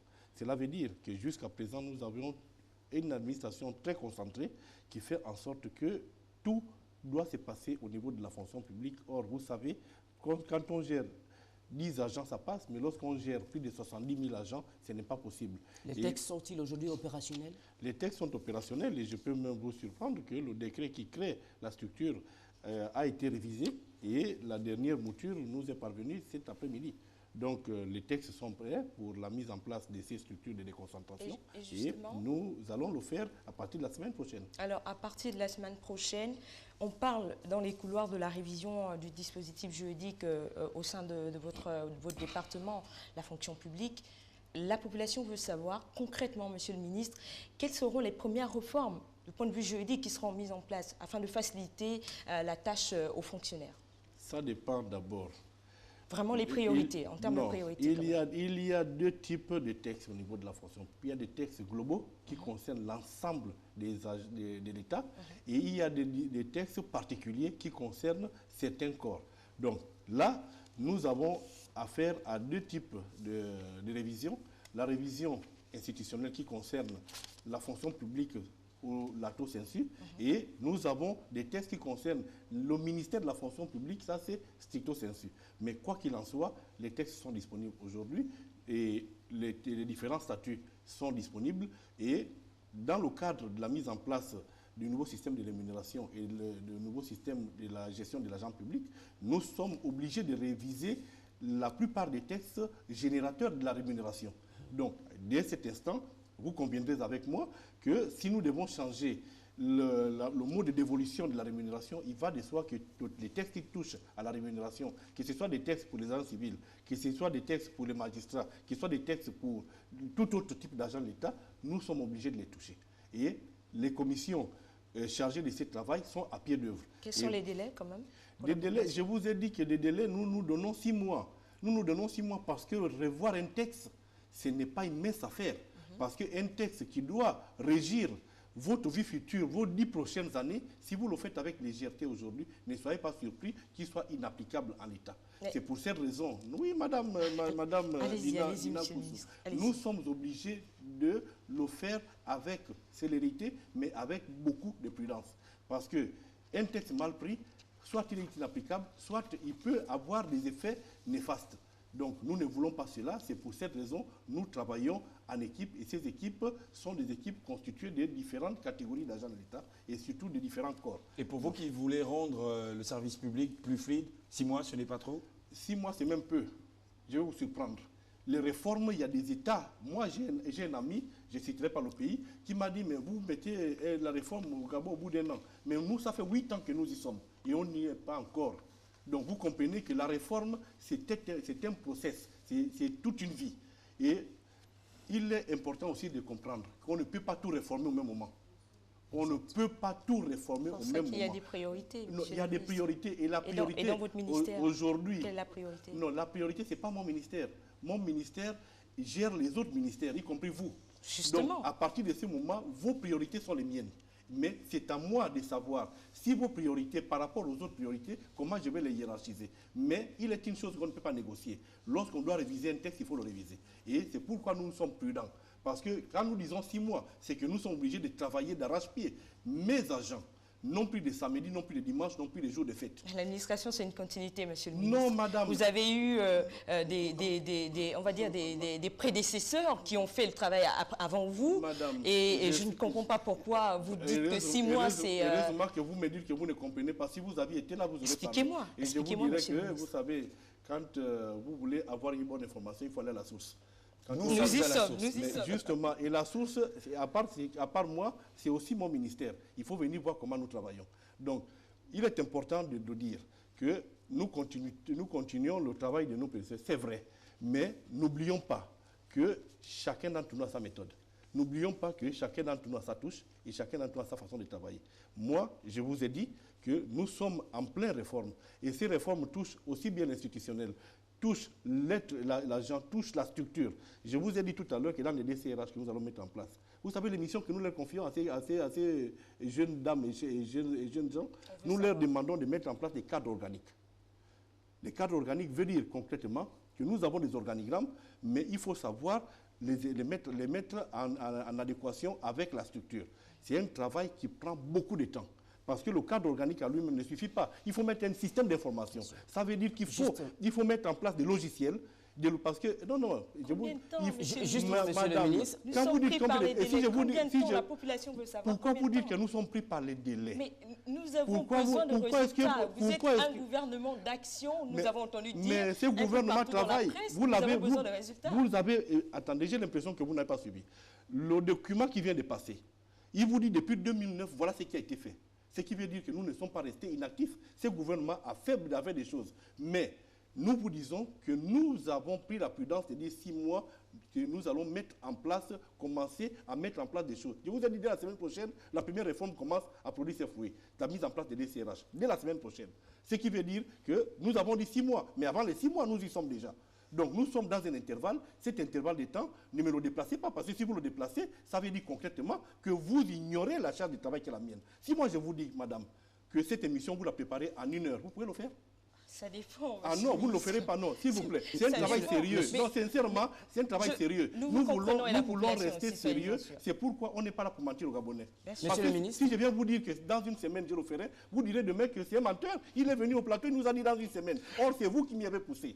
Monsieur le ministre, nous n'allons pas inverser les rôles. Les journalistes posent des questions et vous répondez. Monsieur le ministre, en dehors, hormis la révision des textes juridiques, il y a aussi le nouveau système d'information. Vous parlez de mise en place du nouveau système de rémunération. Pour ça, il faut revoir la mémoire informatique. On va dire ça comme ça. Merci beaucoup, monsieur. À quel niveau avançons-nous? À quelle vitesse avançons-nous? Mais nous avançons à la vitesse qui est convenue d'avancer dans ce type de choses. 6 mois? Vous voyez, vous êtes bloqué aux 6 mois. Et si je vous dis que ça peut se faire en moins de 6 mois ou en plus de 6 mois, qu'est-ce que ça change? Le plus important, c'est qu'on le fasse. Non, nous sommes là dans la refondation de notre État. Je vous dis, on est dans la refondation de l'État. Et cette refondation, il ne faut pas confondre vitesse et précipitation. De grâce, mesdames et messieurs. Nous devons donner la bonne information aux Gabonais parce que ceux qui attendent de nous, ils attendent des choses concrètes. C'est pourquoi vous avez dit quelque chose de fondamental. Le système d'information. C'est lui que nous avons l'actuel, on va l'actualiser ou on ne peut pas utiliser le système actuel en l'état.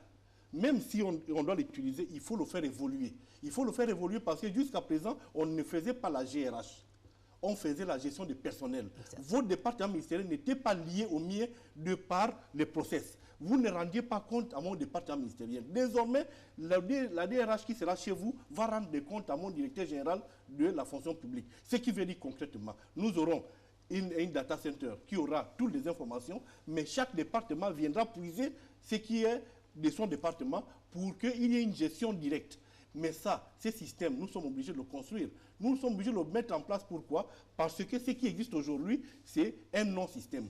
Cela veut dire que nous avons des agents de l'État, mais qui ne communiquent pas avec la base de données centrale. C'est pourquoi nous avons des retards dans les régulations certaines administratives. C'est pourquoi nous avons des accumulations, des arriérés des soldes. Parce que la fonction publique ne gère pas l'argent au quotidien.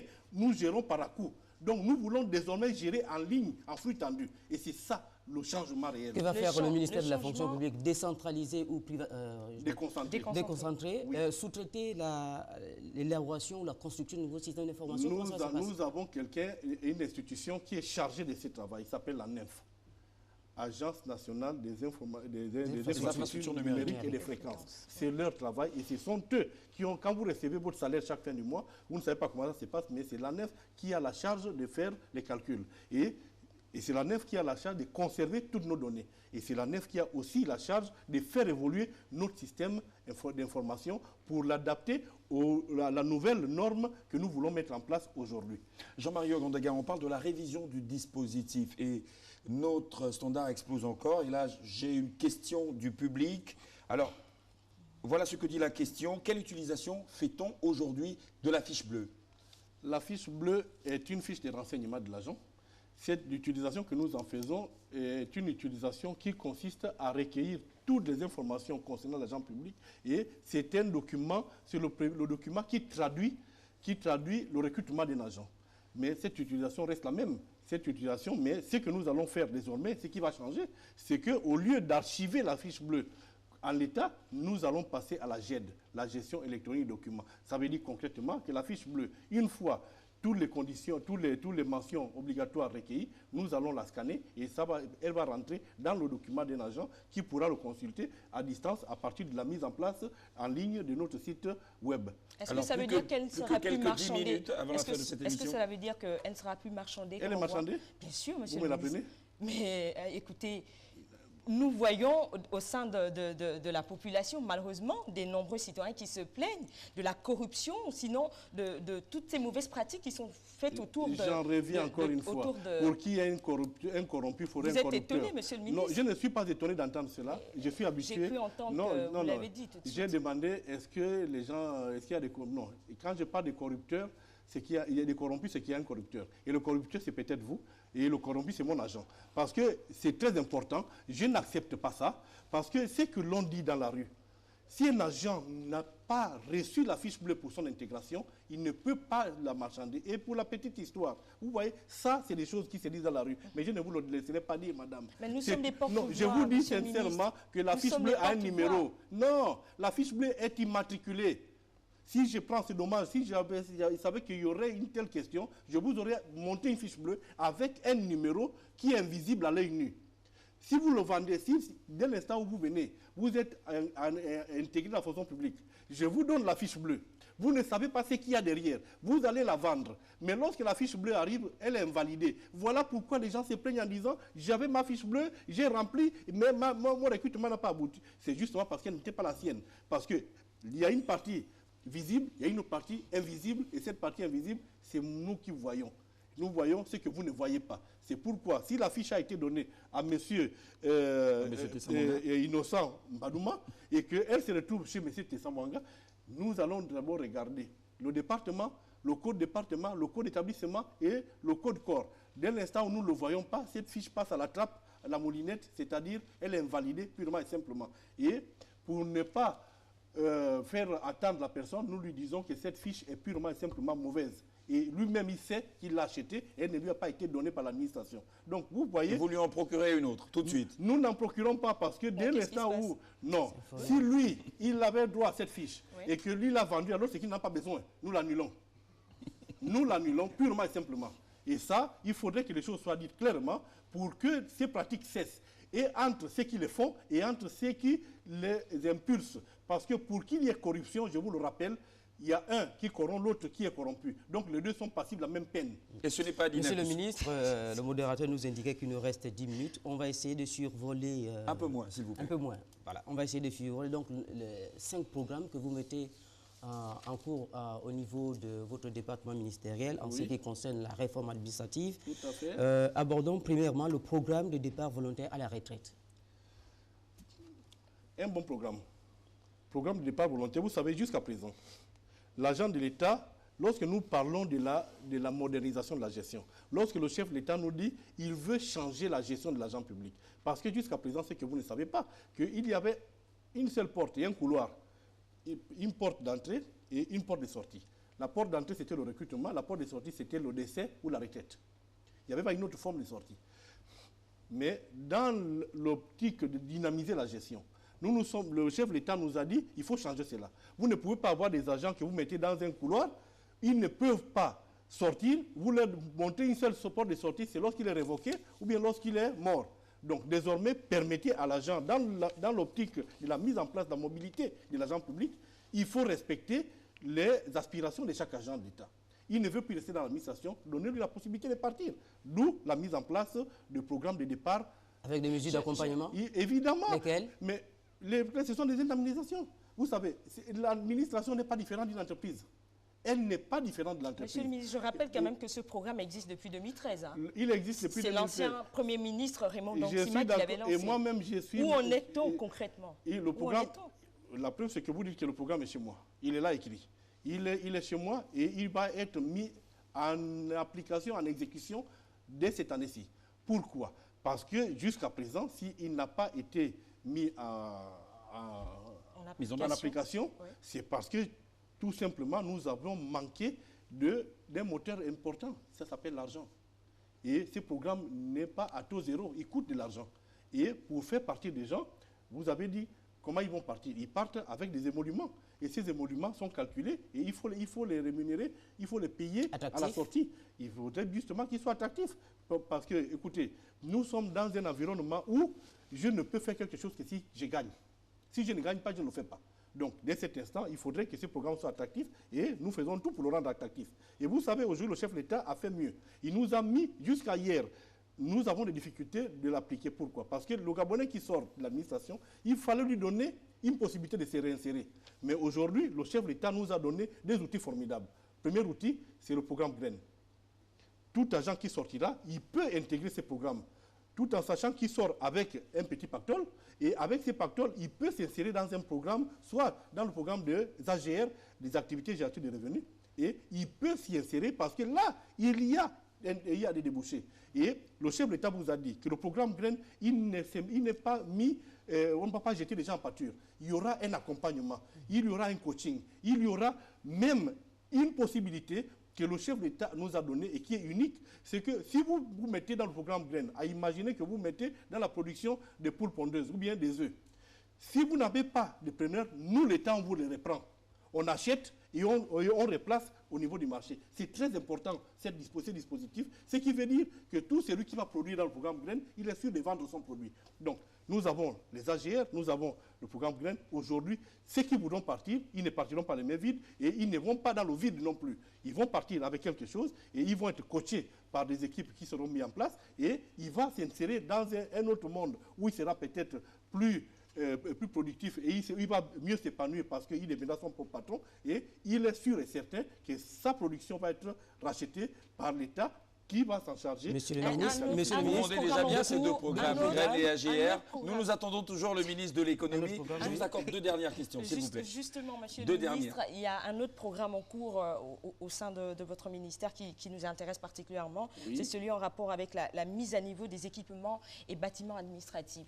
Concrètement, est-ce que vous pouvez nous dire qu'est-ce qui a déjà été fait et qu'est-ce qui sera fait dans les mois à venir? Ce programme est nouveau. Il est nouveau. Et c'est le chef d'État qui nous l'a dit. Il est inconcevable que lorsqu'on part d'un ministère à un autre, nous ayons l'impression que nous partons du Moyen-Âge au XXIe siècle. Peut-être du paléolithique. Encore plus grave à l'intérieur du pays. Le chef de l'État ne le veut plus. Vous comprenez? C'est pourquoi ce programme doit être collé au programme, au niveau du plan stratégique émergent, au programme d'équipement. En 2025 alors? Non, 2025 c'est l'horizon. Okay. Mais à partir de maintenant, il faudrait que ces programmes soient mis en place parce que comme vous pouvez le constater... Qu'est-ce qui va être fait? Il va être mis en place une cité administrative. Il va être mis en place les normes de mise en place des équipements. Quand, monsieur le ministre? Mais ce programme commence cette année-ci.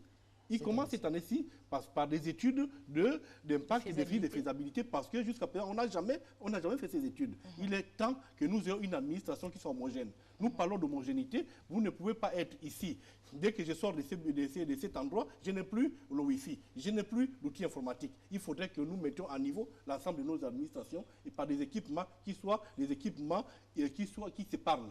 Or, aujourd'hui, nous avons des ordinateurs, quelquefois, qui ne communiquent pas. Et ça, il faudrait qu'on y pense sérieusement. C'est pourquoi nous l'avons mis dans le programme modernisation de l'État.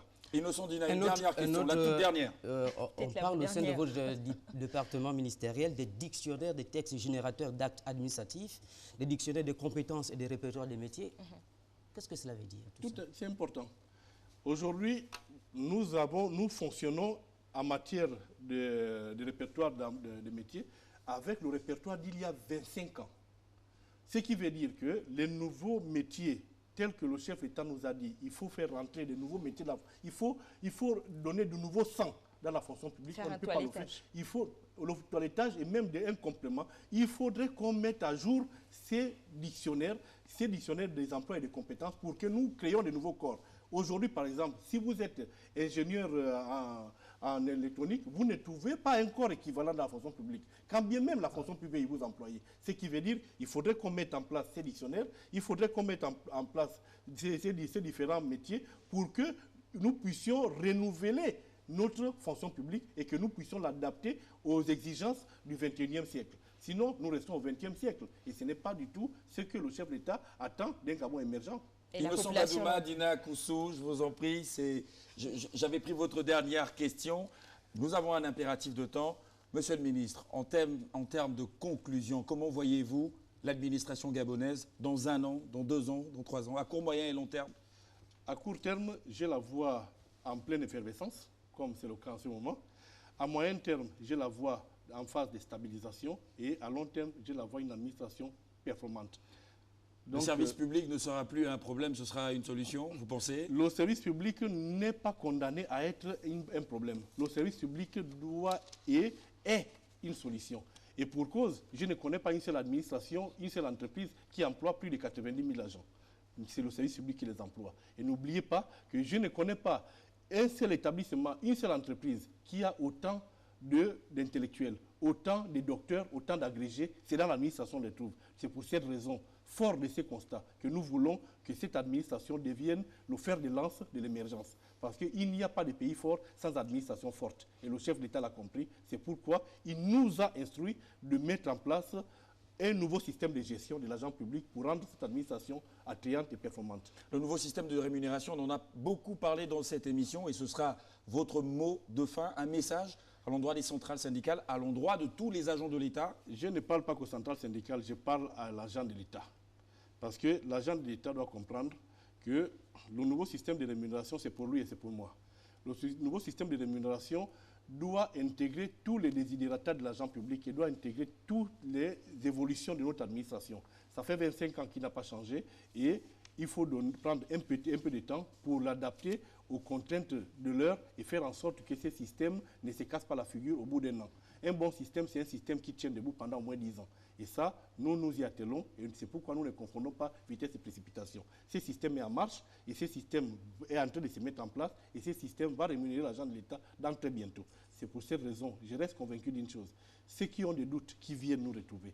Pour une fois, nous avons ouvert des portes pour que tout Gabonais qui peut nous apporter son petit savoir-faire ou qui peut nous apporter un peu d'intelligence, nous ne le refusons pas, nous sommes ouverts, mais nous n'attendons pas toutes ces personnes pour faire avancer le bateau fonction publique. Ce système est en marche, ce système va voir le jour dans les jours prochains et je peux vous le garantir. Moi-même, je suis à la barre et j'y tiens et le chef de l'État attend beaucoup de ces systèmes. Le chef du gouvernement attend beaucoup. Avant que le Gabonais lambda n'attende, c'est d'abord les chefs qui veulent voir ces systèmes mis en place pour améliorer la performance de ces agents, parce que sans ces performances, on n'est pas au rendez-vous de notre émergence. Jean-Marie Ogondaga, le ministre de la fonction publique et de la réforme administrative, qui était notre invité dans le cadre de ce 6e numéro de votre émission, notre émission Faire Savoir. Merci à vous de rester fidèles à Gabon Télévision. C'est moi qui vous remercie.